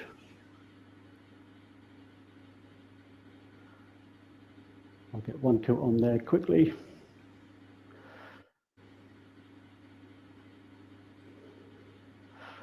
I believe, Terry, I'm not too sure, but I believe these stains have got a certain amount of shellac in them. Is that correct? They used to have, but they don't need it anymore. So no, they don't. Right. It used to be used as a binder, but the material that it is doesn't require it anymore. So we don't put that in there. Just say it's about 8:30. I don't know if this is a good point to take a break, or if you want to, if there's a place you want to get to first. It's entirely up to you. No, it's fine for me. I can just let that dry for a minute or two. So I've got to mask that up. The next step is to mask my sun while I spray the other colours on. So I can just let that dry naturally rather than try to force dry it. So yeah, now's a good time. Okay, brilliant. Now you got the chestnut product stuff out. We'll take a break. But all right, mate. So I'll give you a couple of minutes, and then there's a couple of things I want to talk to you about, and another question to ask you. So I'll bring you back on screen in a couple of minutes to do that. If you are you sweeping up there? Oh yes, I'm a bit anal with that. Yeah, I'm. People ask me how does my workshop stay so clean? It's because I sweep up about 20 times a day. I just hate having shavings all over the floor. That's no bad thing. And your tool rack is getting some love as well. So that was that's very popular. People like that. Yeah, we can't see it on that one. Which one is it on? Yeah, well, probably the best one to see it. Yeah, just some dowels set at a slight angle, quick and easy. No spring clips or nothing. It's really easy to use. I've got two sets of racks like that, one each side of the workshop. So yeah, they work well. Yeah, well, a quick drink and a quick puff on my e-cig. I've got my headphones on, so if anybody needs to shout anything, I am here. All right, we'll come and get you in a minute. Cheers. And there we go. So Darren will be back in just a couple of minutes. Michael's asking what colours are being used. Of course, they're chestnut spirit stains. What else would they be? Ziggy, I will get to your question in just a minute or two. So don't worry, haven't forgotten you.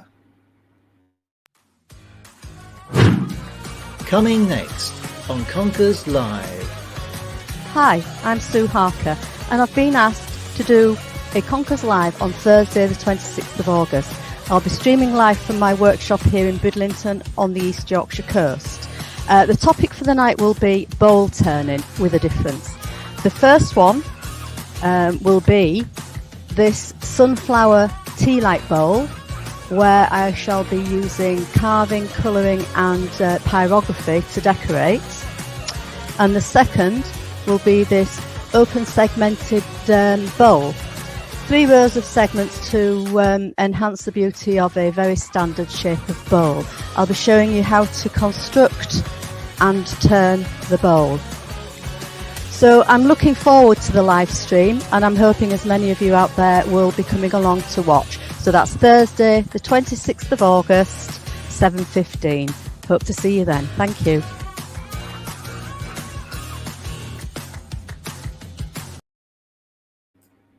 And we hope you'll be joining us for that as well. Just a little bit worried there. I hope Sue knows she's only got 2 hours to do all of that in, but I'm sure she's done it before, so she knows what she's doing. So I hope you're enjoying the demo tonight. Darren's doing a great job for us, really enjoying that. And judging from how quiet the chat is, that is obviously a lot of you are obviously very engrossed in that. So really pleased to see that. not a complaint. Don't take that any other way, please.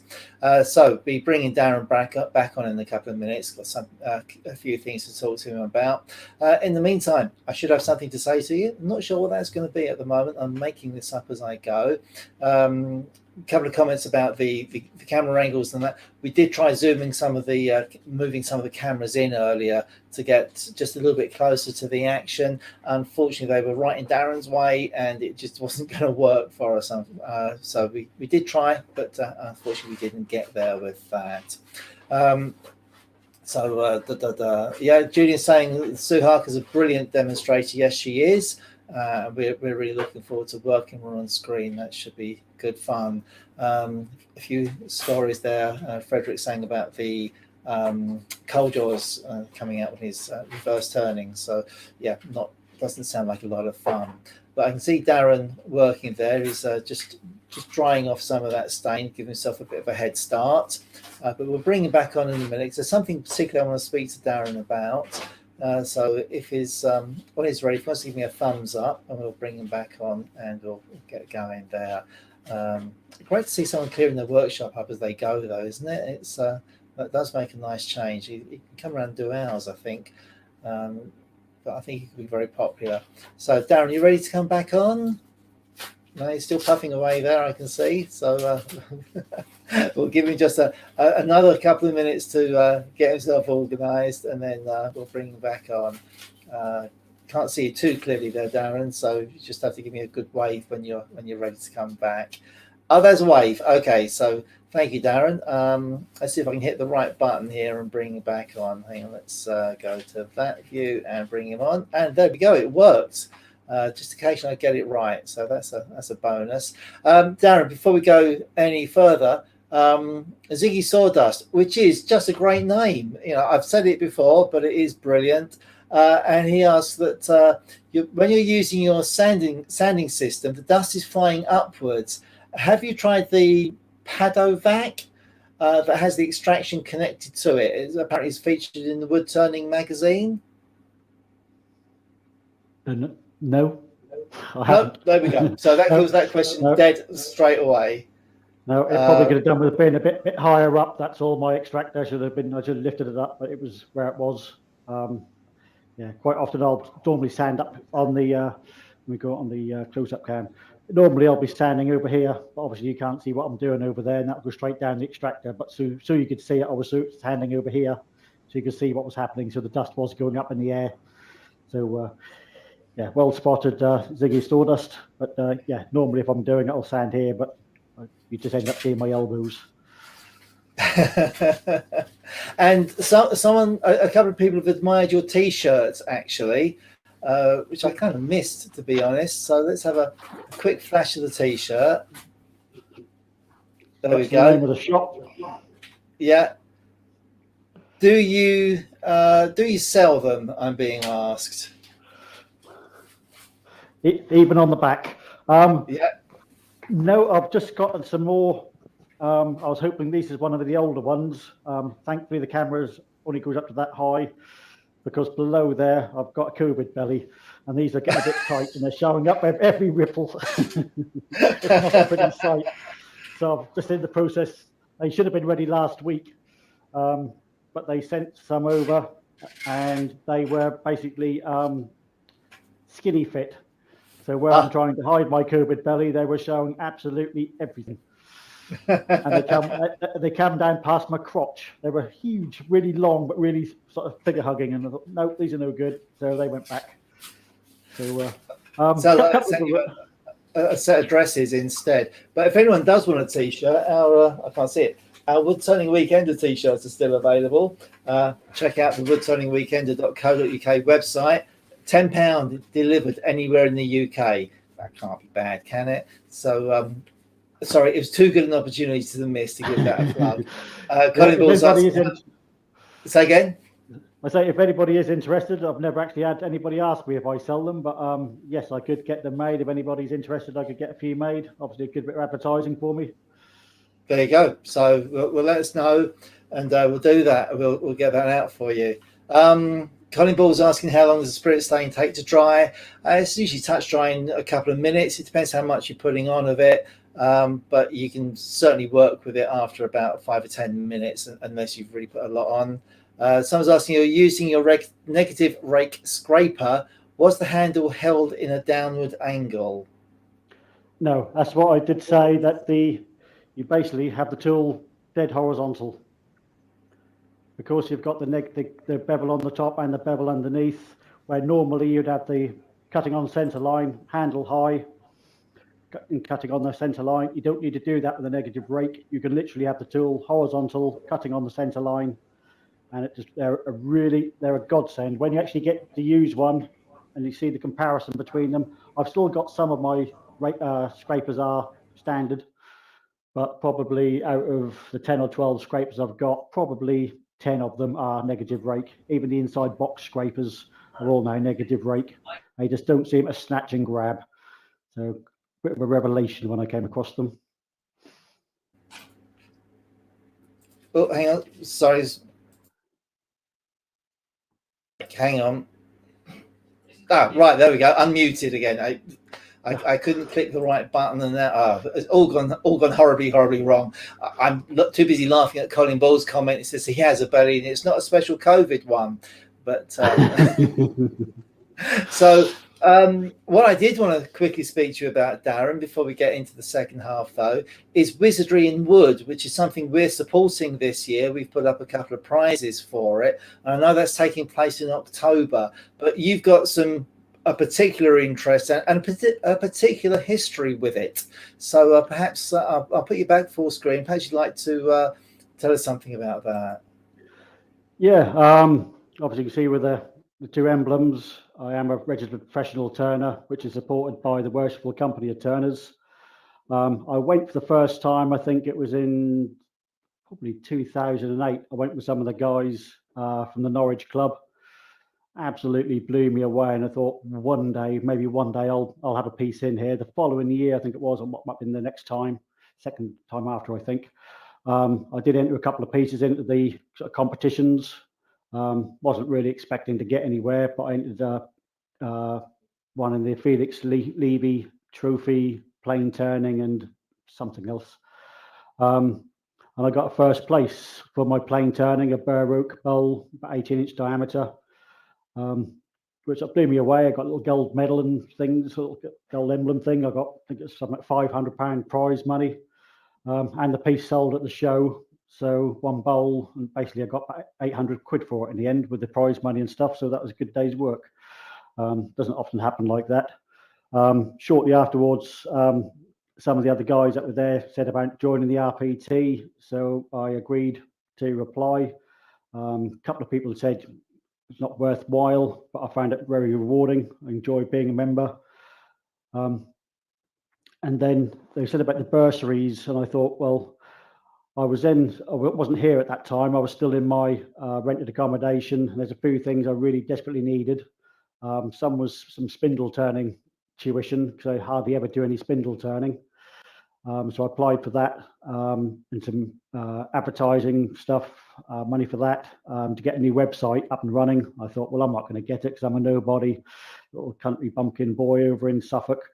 And lo and behold, a few months later, I suddenly got £2,000 chucked at me. So very surprised. I got my RPT membership as well. And ever since then, I've been more included in working with the RPT. And then they've asked me this year to actually go down to Wizardry and man the bursars stand, along with some of the other people who have been awarded the bursary. So I'll be going down there. Last year, I was there for the full duration. This is one of the stewards, which is quite interesting, but also very, very tiring when you're on your feet for basically about 9-10 hours of the day, talking to people about everybody else's work, and I only had a couple of pieces there. So, but yeah, it was really good, really rewarding. And anybody wants to stand up to, anybody can win the competition. There's various competitions. Have a go. I never expected to get anywhere. Yeah, and that basically sort of really gave me the impetus then to actually start doing this as a full-time job. At the time, I was still a builder Monday to Friday and wood turner evenings and weekends. So after getting a little bit of recognition, I thought, well, I might as well do something I enjoy. So that's when I bought the shop and the flat above. So I live, work and sell all from one property. And it's basically probably the only way I could afford to do it, especially with COVID. So many of the other professional turners work from their own garages and don't have a commercial premises. Obviously, when COVID struck, I actually got one of the grants for having to shut my shop for 3 months, which basically paid for the extraction system and getting some more of the tools and things in. So actually very, very lucky. Perfect. Yeah, it has been a struggle for so many people. And picking up on something you said a moment ago, people don't always realise how much hard work it is standing around talking to people all day. I know from exhibitions and shows, I get back from them, and you are shattered. It's very tiring. We used to do the spring fair up in Birmingham, which is a 5-day show, and I was demonstrating all the time there. And come the last day on it, I was hoarse. I could hardly speak again. So, Wizardry in Wood, where is it and when is it for those that don't know? I can't remember the exact dates. I think it's October the 12th to October the 16th. It's at Carpenter's Hall, which is on the London Wall.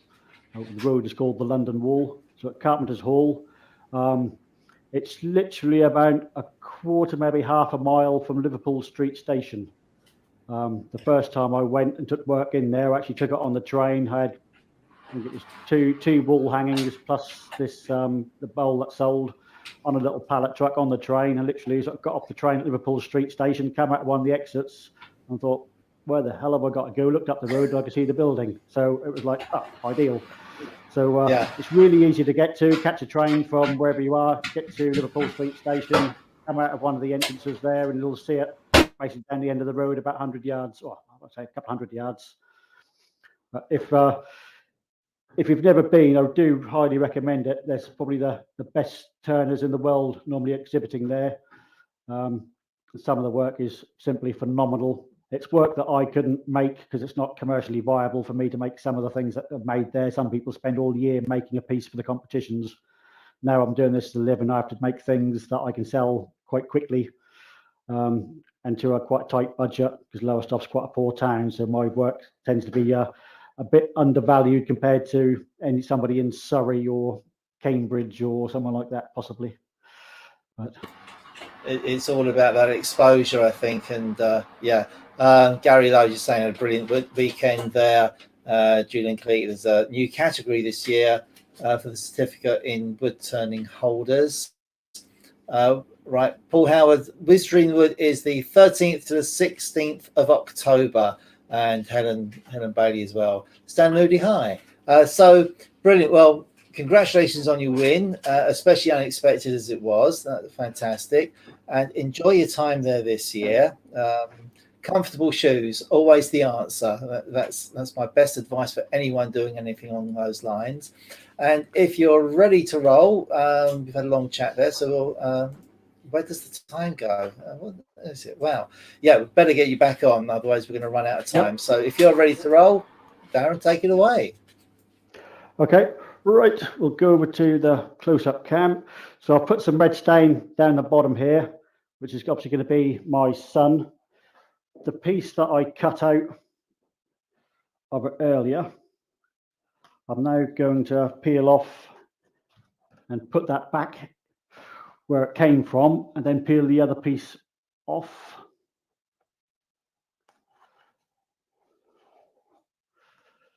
So there's a tiny little bit of bleed out just around the edges, but hardly anything. I found that working in from the edge rather than brushing up to the edge of the paper or the edge of the adhesive. So on here I was working inwards rather than pushing it that way. Tend to get a lot less stain going up underneath the tape. And I say this tape is pretty good. It normally comes off quite cleanly. I have tried a few of the tapes and it can lift the grain and pull grain off. So I want to make sure I now get this pretty much. No, not yet. I'm getting ahead of myself. Right. So that's now basically protected under that piece of tape. So I'm now going to use some yellow chestnut spirit stain. and an artist's mouth diffuser. These are ones that I picked up years ago from an art shop. But I've got the ones that Terry sells in the shop. And I'm basically here now just going to use the mouth diffuser to spray almost like a crescent across here in yellow, and then possibly some orange, and then the 2 colors of blue. Once I've done up to about halfway, I'll turn the piece of wood over, because I don't want to be spraying blue up here, because then the overspray will go over the top and land on the back of the piece. So I'm going to have to get down on my knees, have a good puff.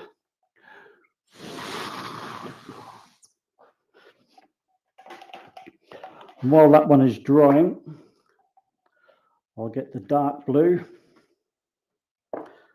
which will go at the top. And the mouth diffusers, all I do to clean them is tap them out on a piece of tissue, which I've got in this little tray here. And they're going to turn the piece over 180 degrees and put this blue on here. Hopefully you can still see some of that figure in there in the wood after I put the stain on.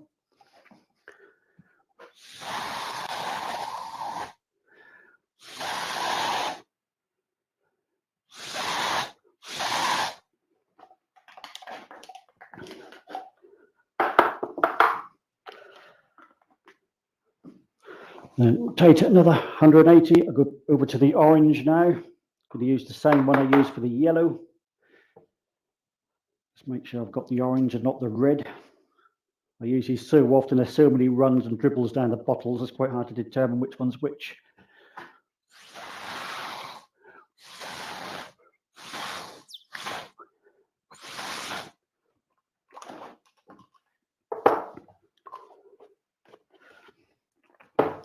I just want to go to the ordinary blue, not the royal blue. I use the same diffuser.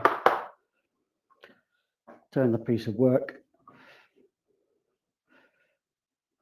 I bought a set of these little miniature bottles when I first, pretty much when I first started turning. As soon as I finished them, I threw them away. Bought the big bottles.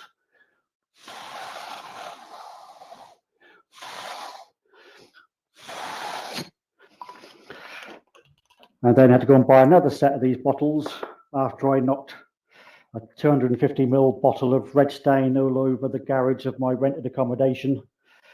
And it was an absolute bugger to try and hide it. And it really doesn't take a lot of them to make a heck of a mess. No, and it was a new bottle. Just put it on the bed of the lathe, turned around, caught it with my elbow, and off it went. So yeah, one heck of a mess. So I've got to leave that bit of tape there. This is now a bit wet. I've now got to stick my tape to it. So I'm just going to use a hairdryer on a low heat setting just to flick over it, just to try and speed that drying up a little bit. Obviously, there are videos around of some turners putting a lighter underneath it and burning off the spirit. Even though my workshop is kept fairly clean, I really don't fancy doing that. I have done it in the past, it does work, but I don't recommend it. One of the other reasons why I always keep my workshop clean is I do use a blowtorch quite a lot. And what you don't want is shavings up to your knees when you're using a blowtorch, and it takes one little ember to come off to cause a whole world of pain. So I take my first bit of tape and get my fingers as near to the point as possible. And I want to go straight up from my sun over that hole in the center. And I'll leave these edges long so I can peel them off using that in a little while. So now it's all about getting these in positions where it looks balanced.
Sometimes I vary how much gap there is between them. So bigger ones down the bottom edge. As I said earlier, all the bits of tape are cut with the same taper on them all the way along. So although that one's thinner, it's still the same shape taper. The same on the other side. Now I've got to try and match the gap I've left here with this one.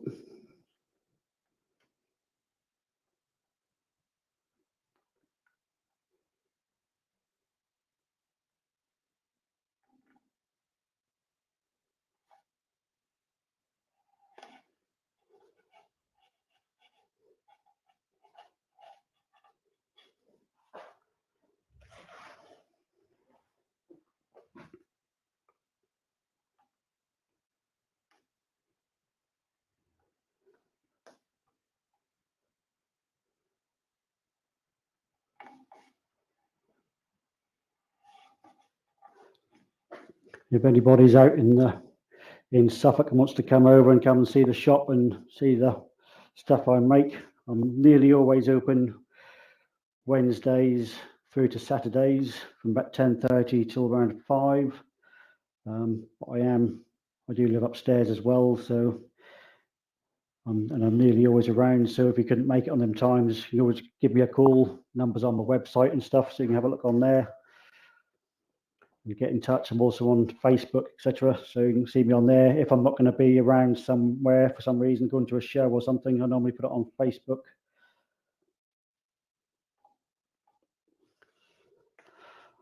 I am doing one show other than Wizardry and Wood, doing one show this year, which is in the middle of August. So I will be away for about 4 or 5 days from the 19th, probably through till the 23rd, I think.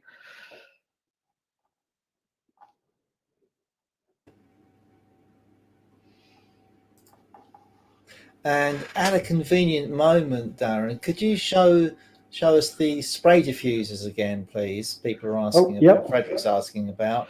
I know there's a knack to it, and they take a bit of getting used to. But if you've got, if you would happen to have a board that you could show it being sprayed onto, that'd be fantastic. But not to worry if you haven't. Yeah, I'll soon find something. Right. So there's 2 different sorts. This, I believe, was one of Terry's. And this is one I got from an art centre years ago. There is a knack to them. On these ones, this leg, I can't keep in the right place, actually comes probably nearly an inch longer. So I tell people to cut them off at 45 degrees. That makes it a bit easier. You want your stain to be at least halfway up your bottle. It just makes you have to blow a little bit less. So like that one's getting a bit low. That's about 1/3 of a bottle. About halfway is good. Several people have cut these off and brought them back to me and said it's broken, it's not working. And I've one look at them and they reckon they've been going blue in the face. They've cut it straight off there with a hacksaw level, popped it in the bottom of the bottle. It sealed itself on the bottom. They're blowing through here and nothing can get up the tube, so nothing's coming out. So literally I just put it on the grinder for 2 seconds, put a 45-degree angle on the end so it can't seal itself on the bottom, and they work perfectly. They do take a bit of getting used to. You do sometimes have to fiddle around with this angle and how far this lift pipe is sticking up out of the little sort of the hinge part of it. So sometimes you just have to like tweak them a little bit, open them up or close them a little bit more, maybe lift this tube up. They just sort of spin around. There's only a friction fit. The biggest thing really, I guess, is having a bit of puff to blow onto it. Let me see if I can stay up there. Bounce it on me. Right. Yeah, make sure you've covered the piece you've just spent 10 minutes putting everything on. So hopefully that's not going to go all the way through it. So basically I just leave the pot, leave it basically sitting in there, take a deep breath, and you want a firm exhale. You actually got to like force it out, but it's got to be a long and steady one. So you need quite a good breath to start off with.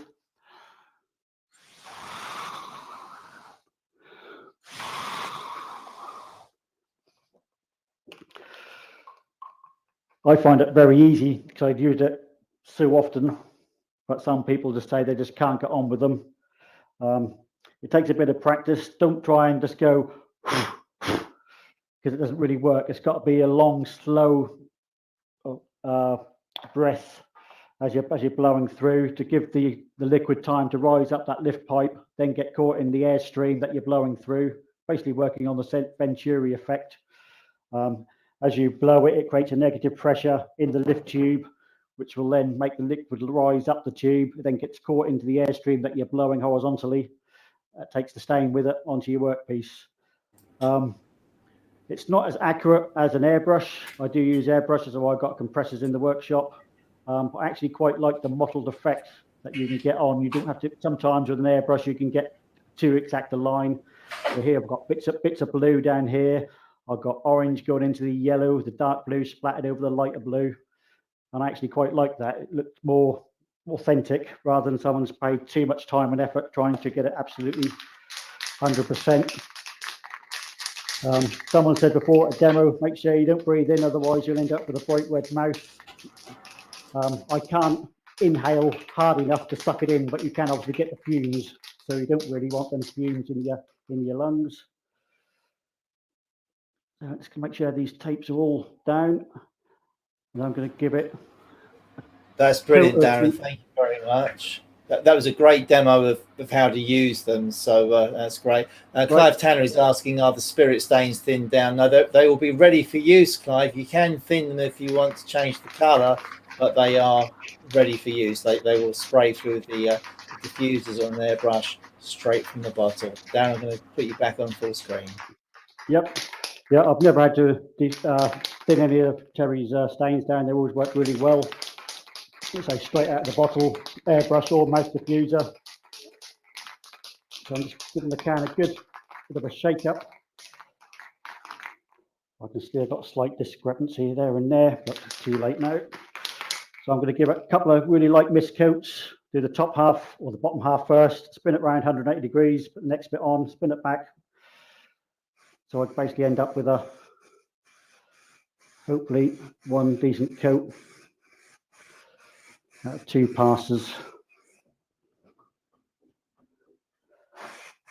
Again, just turning it round just so I don't get the overspray going over the top of the bowl.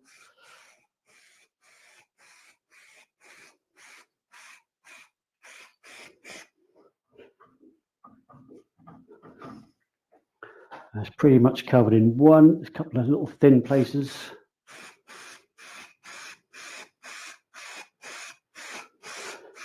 And what I found is you don't want to leave this, go and have a cup of tea while your stain dry or the ebonising spray dries, because there is a risk of the paint coming away with the tape.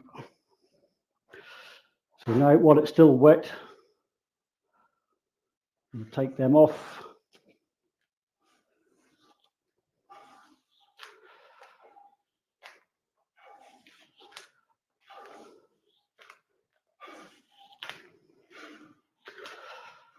So I'll do the same sort of effects with other things. I've done pinks and purples, then with horses, cut it out of Avery labels and stuck them over, sprayed it all black. When you take the horse-shaped Avery label off, you've got pinks and purple horses. So it's really what you can do with it. It's entirely up to your own imagination, really. So I just got to give that a few seconds to dry. I generally don't go over the top of anything that's got like a lacquer in it with the hot air gun, because obviously the capillary tubes are full of air. If you heat it up too much, that air is going to expand and can come up through the finish and give yourself a blister on the front. So I'll just move my stuff away for a minute or two. Stuff I'm not using.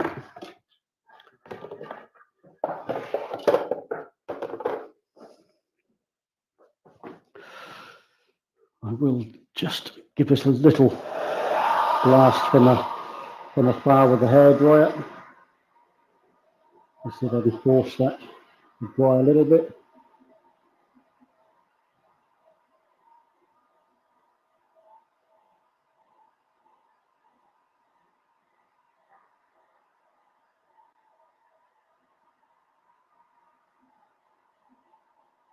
Generally, I find the ebonising spray is pretty much touch dry within a few minutes. And Terry says that's probably about 20, which is probably recommended drying time. I'm just going to touch around this outside edge, see if it's dry enough to, yeah, that'll do. Ideally want to leave it a little bit longer.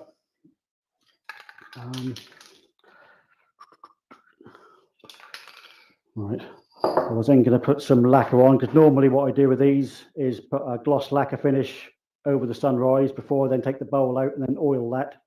I think timing is going to get away from us. So I'll put lacquer finish on here, and I'll probably end up just with an oil finish on this edge. So tool rest back in, hope that the lacquer is dried enough. Make sure the tool rest is nowhere near the face of the work, otherwise as soon as I start the lathe up, I'll get a white stripe. And this can make some really weird patterns. I think I was doing this up in Yorkshire a couple of years ago, and on the way the speed of their screen, the resolution and things, it was coming up with some really crazy patterns. That's quite hypnotic. Don't know how that's coming up on your screens.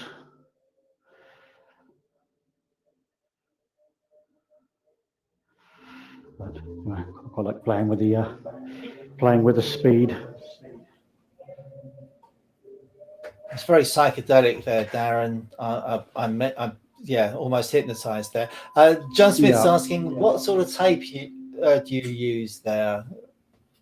That white tape I was using is made by a company called Clean Edge. I just happened to come across it in Tool Station. They sell it in brewers' decorating centres. I'll probably look at it the right way up. Just a painter's tape, I think it's French. Easy Mask, Clean Edge, made by Trimico, really good. If I'm doing something where I'm doing lots of different layers of paint, I'll go over to this, which is, I think it's called Wasabi rice paper tape or something. It's really thin, almost transparent. It's about a quarter of the thickness of this tape. So I'm building up different layers. What I don't want to do is there be a big ridge between one finish and another. So sometimes I'll use that, but that's probably about twice the price of full roll of this. So most of the time I use that. I know Tool Station do it. Screwfix didn't last time I looked. Tool Station certainly did. And I know brewers' decorating centres also do it. And I'm sure you can find it on eBay or Amazon if you did wish to go and buy some through Amazon. Right, so I'm now going to start taking the centre out. Just going to lift that tool rest up just a fraction. I had a student in for the day on Saturday, and I was telling him that basically when we take the centre of a bowl out, I nearly always teach them to start at the centre and just keep taking the same cut time and time again. So when you get to the final cut, you can just quickly sharpen the tool. You've then got all that muscle memory from all those previous cuts that you've made. Obviously, sometimes you can't do that. Sometimes you need to leave like a hub in the middle where you've maybe got your tail center holding it, just give it some strength. But something like this can literally just keep taking out exactly the same cut.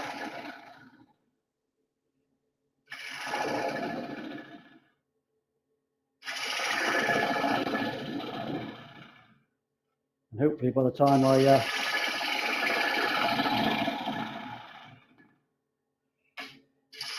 get to the final one, hopefully that'll be a nice shape.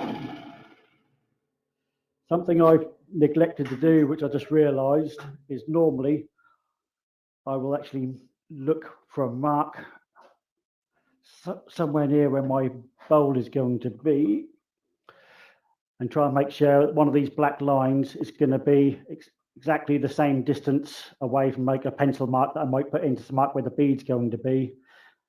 So that here at the moment, you can see that I've cut just into this black line and just into that one. Hopefully when I get to this side, they'll match. But whether they will or not, I don't know. what I like to leave so it actually looks symmetrical from one half to the other half. I forgot to do that.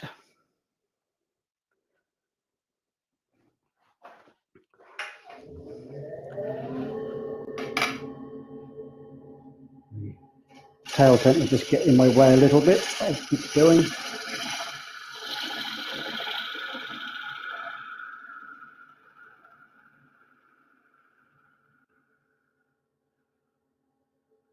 I also try and make sure that I don't get too much build up of shavings running around the face, sort of between the face and the tool rest. That can start to damage the finish that's on there.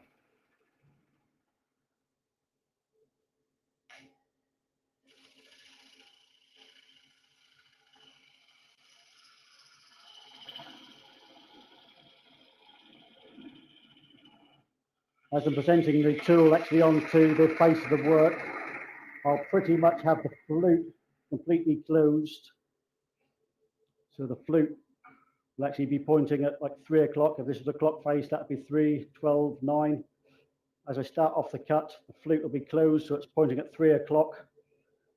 And as soon as the tip touches the work, the tip will just grind a little tiny groove in, and then I'll open the flute and push, but it wants to be in one smooth action. And there's virtually no chance then of it running across the face of your bowl.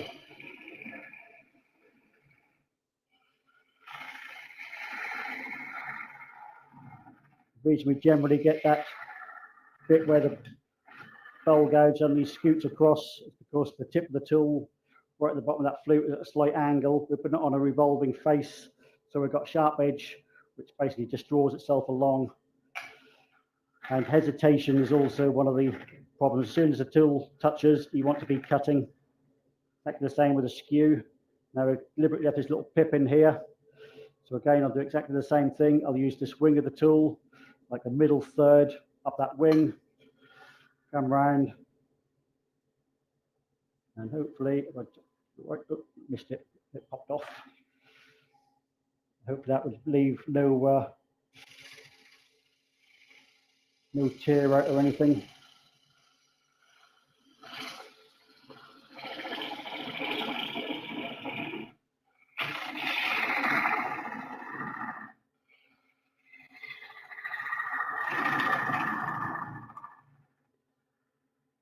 Try that again, get rid of the dust out of there.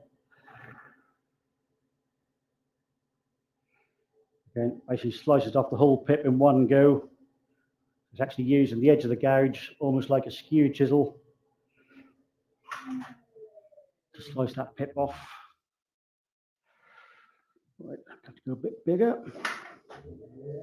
One option you have got, if you do have problems with the tool skidding across the surface, is do a little cheat. Just go in with a parting tool of some sort, put yourself a little groove in there. It's only got to be 1 millimetre or 2 deep. I'll put 2 in there, 1 there, another one just behind it. So that both of them are only like 1 millimetre or so.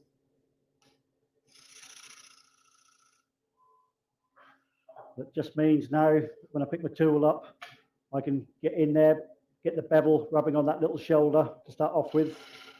That's now rubbing on that shoulder. I can't run backwards because the shoulder that I just cut with the parting tool is holding the tool. Now I can just push in and take my cut. Come out again, the other shoulder I just cut. I'll keep my fingers out of the way so you can see. Where is it? Just now rubbing on that little shoulder. Bevel's rubbing.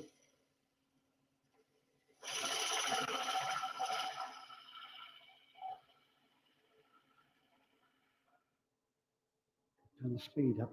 Oh, Lathe's got a bit slow. That's when I turned it down earlier. You won't do the sanding, so probably only doing about 400 RPM. But most of the time, if you can get your hand behind it, handle the tool rest, use the underside of your palm as a fulcrum, close the flute, do it with my fingers up, close the flute. Hand, my left hand is actually hard on the tool rest. I can use that just to pick up the cut once it starts. Let the tool run round.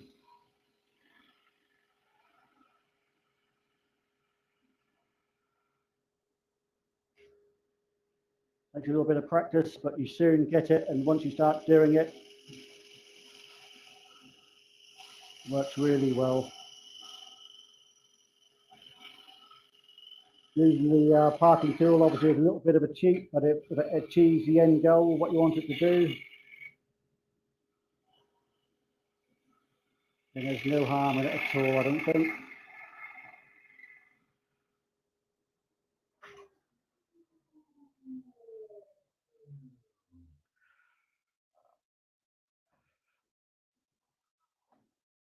It's not too bad, and just see that, just start cutting into this black line, and I'm only just touching it there, so my guesswork putting the tape on was about 3 millimeters, 2 or 3 millimeters out. I'll just do one little clean up cut in there, then I'll start cutting the beads.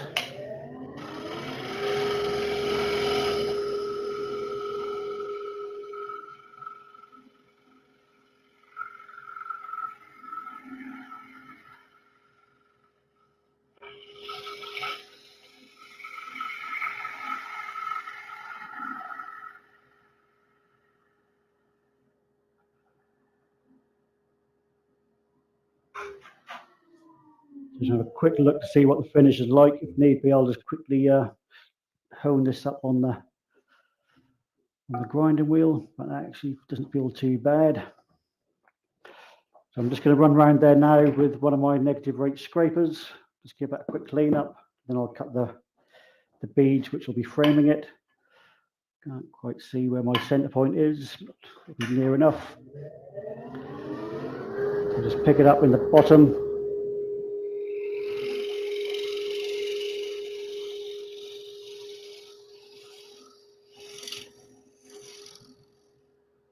You can see from that angle that the tool is, someone asked earlier, the tool is pretty much horizontal. I'm actually having to put the handle down a little bit, just the tool rest is about 1/8 of an inch too low.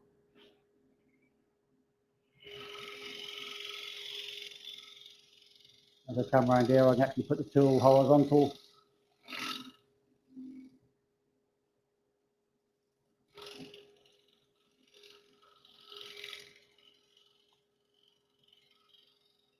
In or out, doesn't really matter. All depends on how you feel you move better. Pushing in, sometimes you can get more of a catch, more likely to catch, more of a dig in. You can take more out. Where pulling it, I just think you get a better flow as you're pulling it out of a bowl. But again, it's just my personal preference. So I'm going to get my little 3-point tool again. There's just dust on there, look like scratches. So I now want to do a little bead around this outside edge just to frame the inside of the bowl. And I'll actually put a little cut in here as well. So the bead will be like a 3/4 bead. So my elbow might get in the way at some point.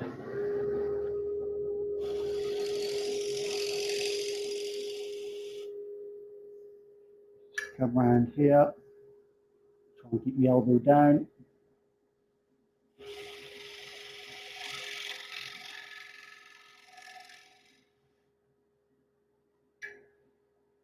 Now just basically use the wing of the tool again, like the same as before.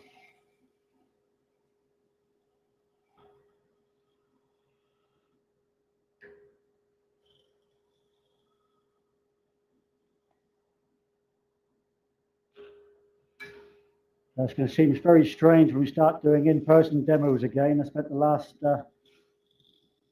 year and a half or whatever doing Zoom demos. There seems to be a real problem at the moment of getting people who are prepared to do in-person demos. I know several clubs have said they're really struggling to get people to do them. So if you fancy coming out and having a go at doing a demo, there's plenty of clubs out there that would really appreciate it. I never thought I would stand up in front of a crowd all waiting for me to make a huge mistake. I nearly said the wrong word. At the end of the day, we all like to see a professional make a complete fool of himself.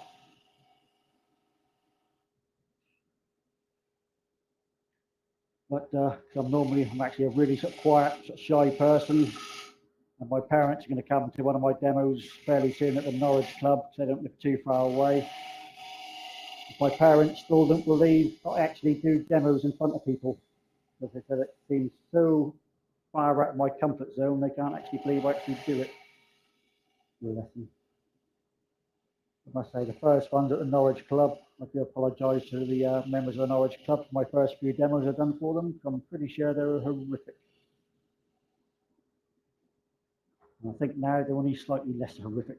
So hopefully now that will just frame the colour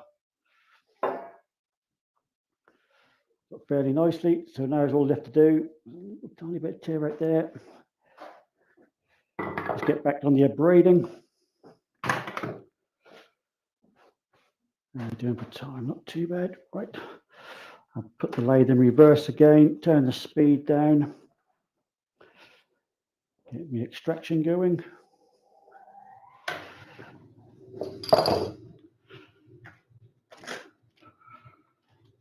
We got there 400.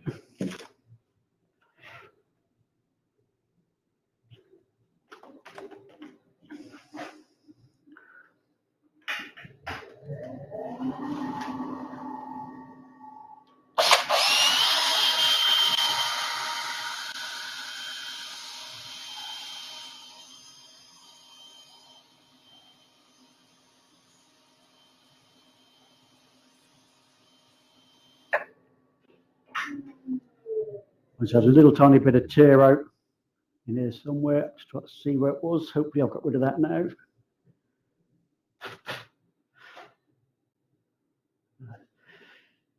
One little tiny spot I can see just there.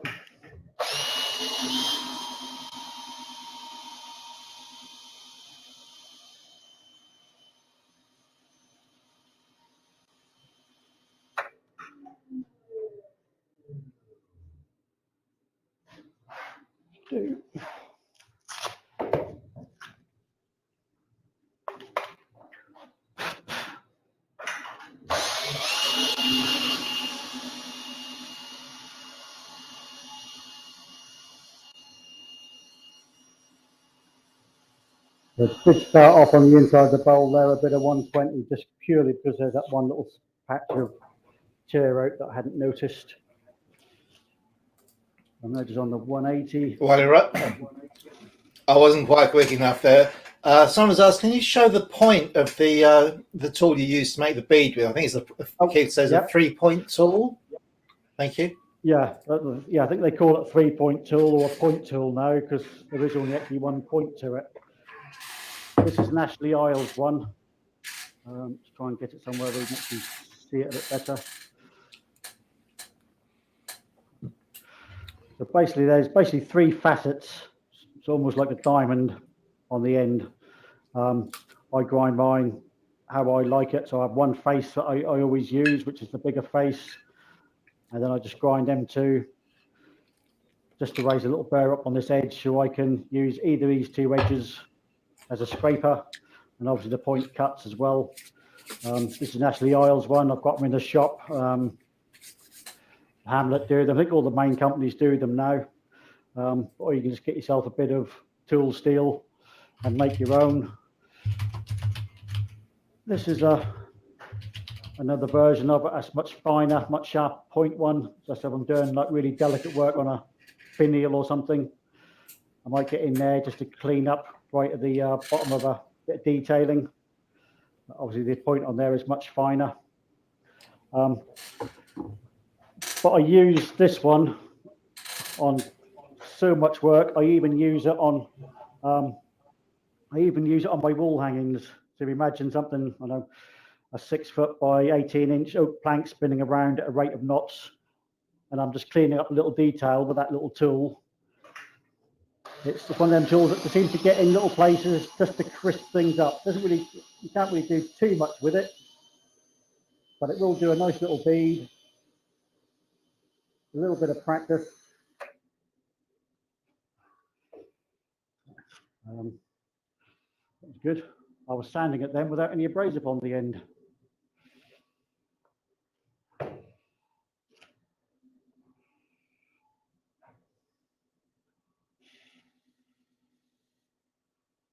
Let's go in with a bit of 240.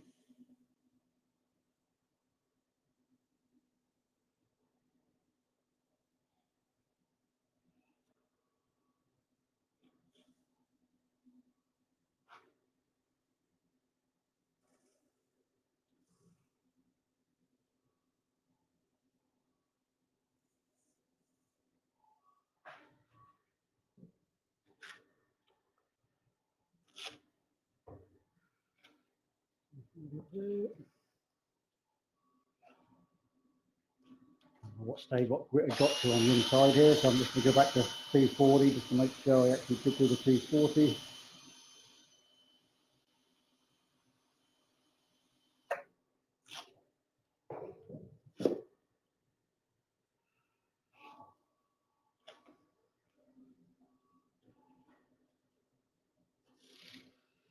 I had someone in the shop 3 weeks back.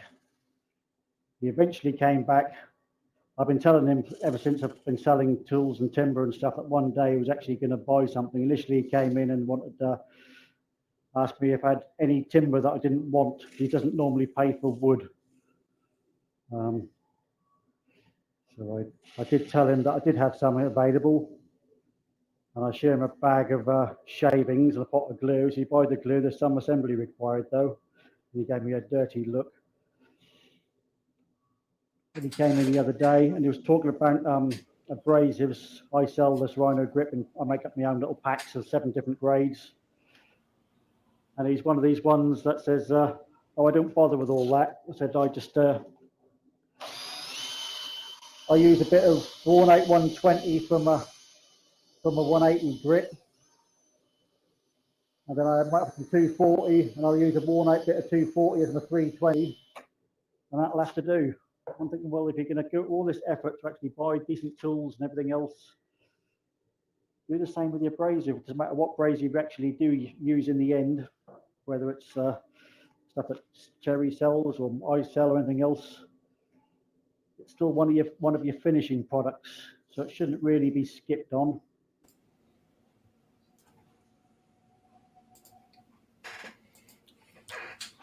Yeah. Oops, wrong button. Yeah, I do agree. I hear that the old 180 is the same as I've got the right way around now. Old 180 is like 240 is like 120 grit. It's not. It's just like blunt 180. It's like using a blunt chisel. So absolutely ludicrous thinking. Someone has asked that you noticed that you haven't used sanding sealer. Do you find it unnecessary? I might have something to say on the answer as well, but what's your take on it? But on under the stains and stuff, is that I presume that's what they're meaning. I generally don't put sanding sealer on if I'm going to put stains directly onto the wood. I actually want the stain to soak into the timber rather than sit on top of a sanding sealer. Whether that's the right way or not, Terry's now going to tell us. Absolutely correct. Yeah. Stain goes onto unsealed wood basically, so that it can soak in. There are a few, a few occasional exceptions to that rule, but generally speaking, stain goes onto bare wood. A sanding sealer is always useful. It will slow down the process ever so slightly, so it's not fantastic in demos. But generally speaking, a sanding sealer will always be useful because it will seal the wood, it will firm it up, and it will give you a much better foundation for the finish. But you'd put a sanding sealer, and there's Darren putting the sanding sealer on the inside of the bowl there. You'd always use a sanding sealer first. On 99% of occasions. Only time you don't want to use one is if you're using oils or anything like that. Can this demo be watched again at a later date? Yeah, it'll be on our YouTube channel for a couple of weeks, Kim. Yeah, sometimes if I do like a marbling technique where I actually want to float these stains on the surface and then blend them on the surface, spraying maybe a bit of methylated spirits over the top, then I will seal the wood first with 2 or 3 coats of sanding sealer. So I want to make sure it's really well sealed. So when I sort of plop the stain on, It literally sits on top of the surface, and then I can maneuver them around, maybe with airline or bubble wrap or natural sea sponge, etc.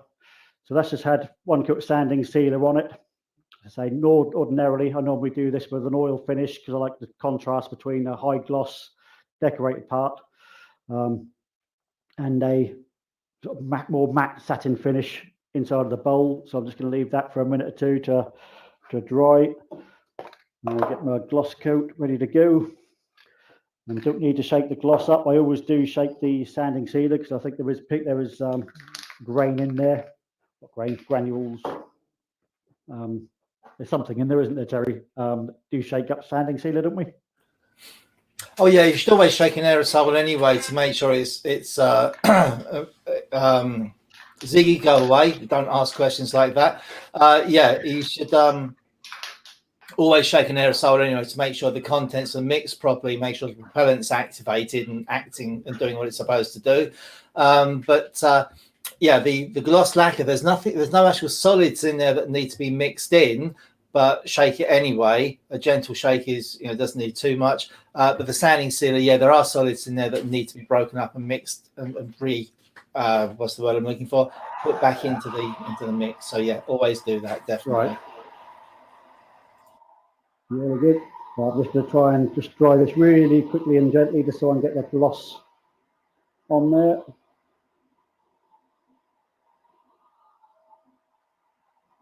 I've got about a good foot, 16 inches between the hairdryer and the piece of work. It's only on a low heat setting. Let's use the back of my hand, just having a feel. It's just about there. Ideally, wants to be left a little bit longer.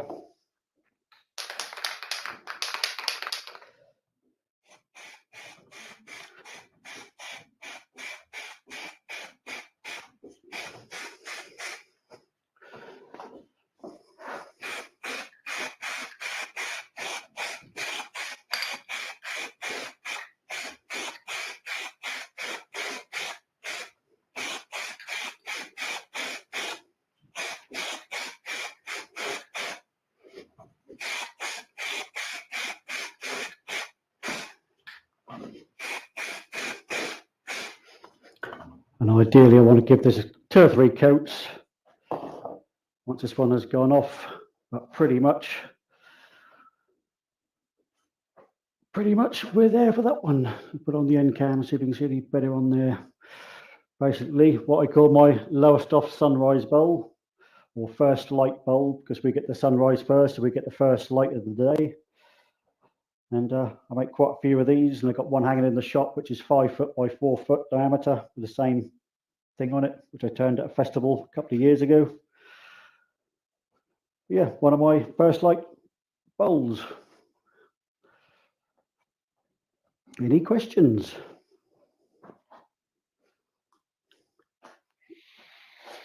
Sorry, Darren, I was just posting the link for the Zoom chat. I just realized I hadn't done that yet, so which was a little bit lax of me. Let's take your full screen. That's brilliant, mate. I love the effect that gives. You make it look so easy, and yeah, it's just brilliant. I'm bowled over by that. Getting people saying that looks amazing and looks awesome. People saying they're going to watch it again. What we're saying for someone worked at Kessingland. Okay, fantastic demo. Superb, Darren. Thank you. Yeah, so that's gone down really well, mate. That's absolutely brilliant. I love it. It's brilliant. I've really enjoyed watching it. I've learned something. I've learned quite a lot, actually. One day I'm going to have a go at some proper turning, but yeah, it's a little way off. Yeah. Well, when I get delivery one time, you have to hand deliver one of my deliveries, and then you can come and have a go. That could get messy. Is that good, mate? I said I'm only up the road from you. Yeah, true. I was just saying to someone though, it's actually not far as the crow flies, but it's a horrible journey. So yeah. Yes. Ivan saying thank you. Diane saying thank you. Great demo.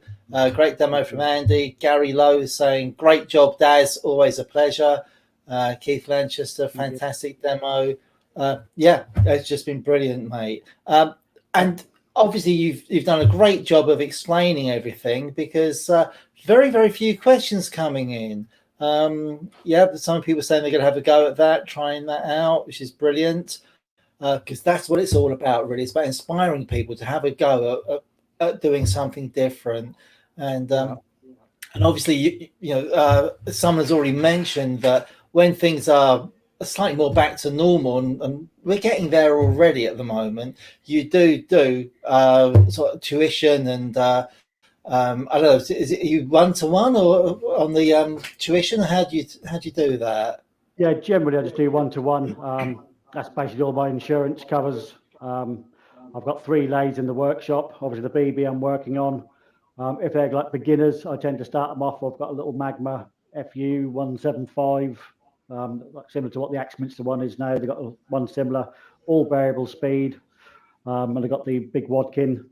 So yeah, it's normally 1-to-1 tuition, depends on the person's sort of natural ability or skill levels, depending on which lathe we use.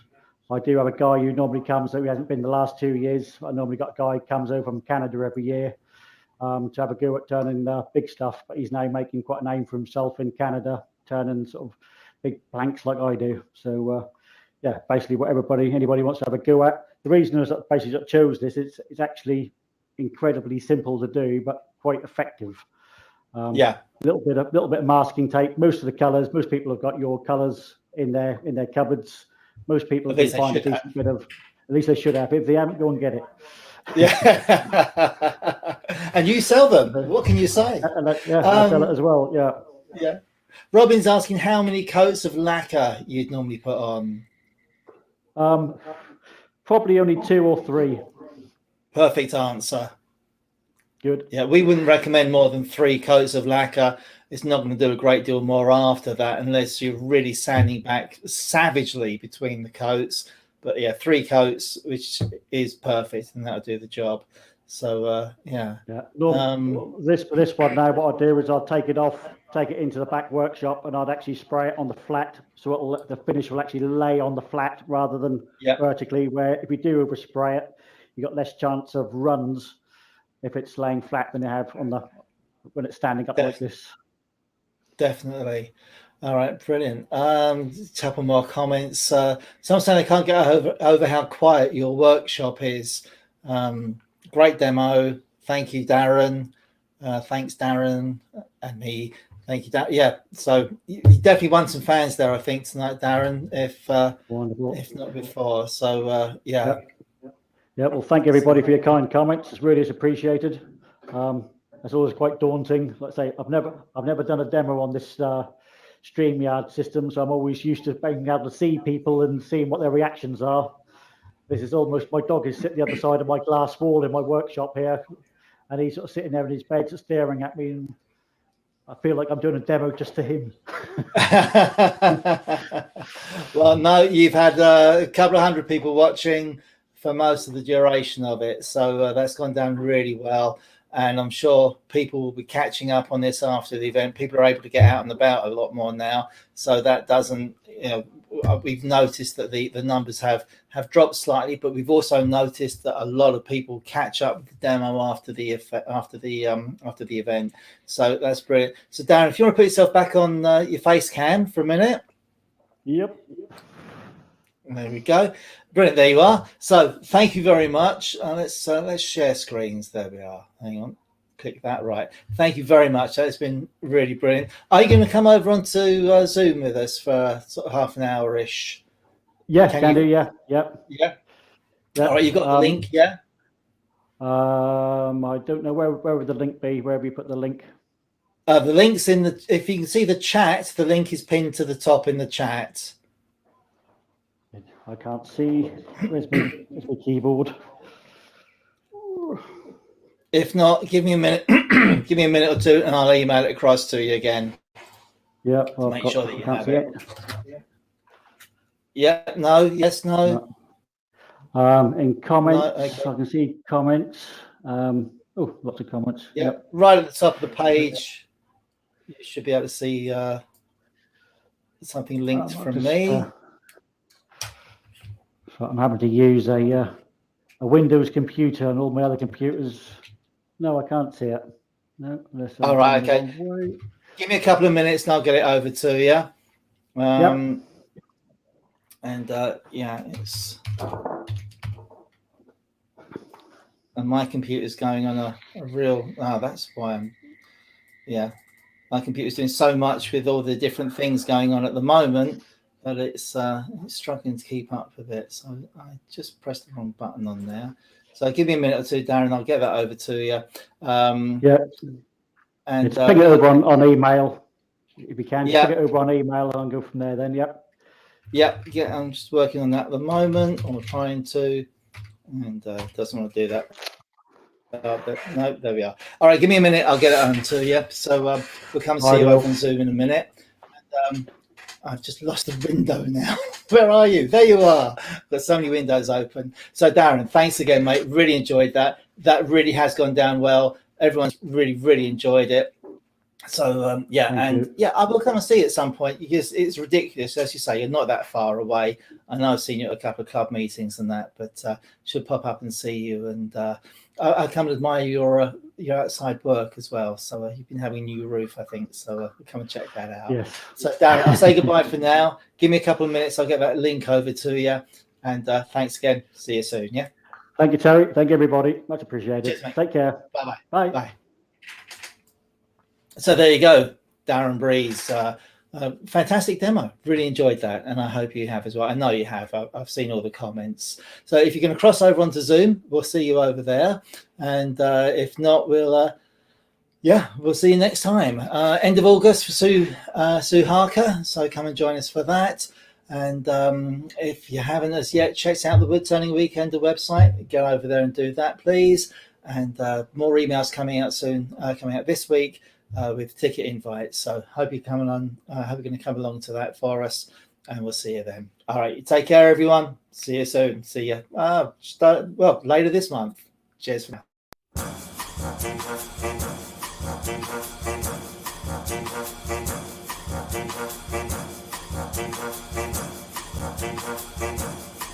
now.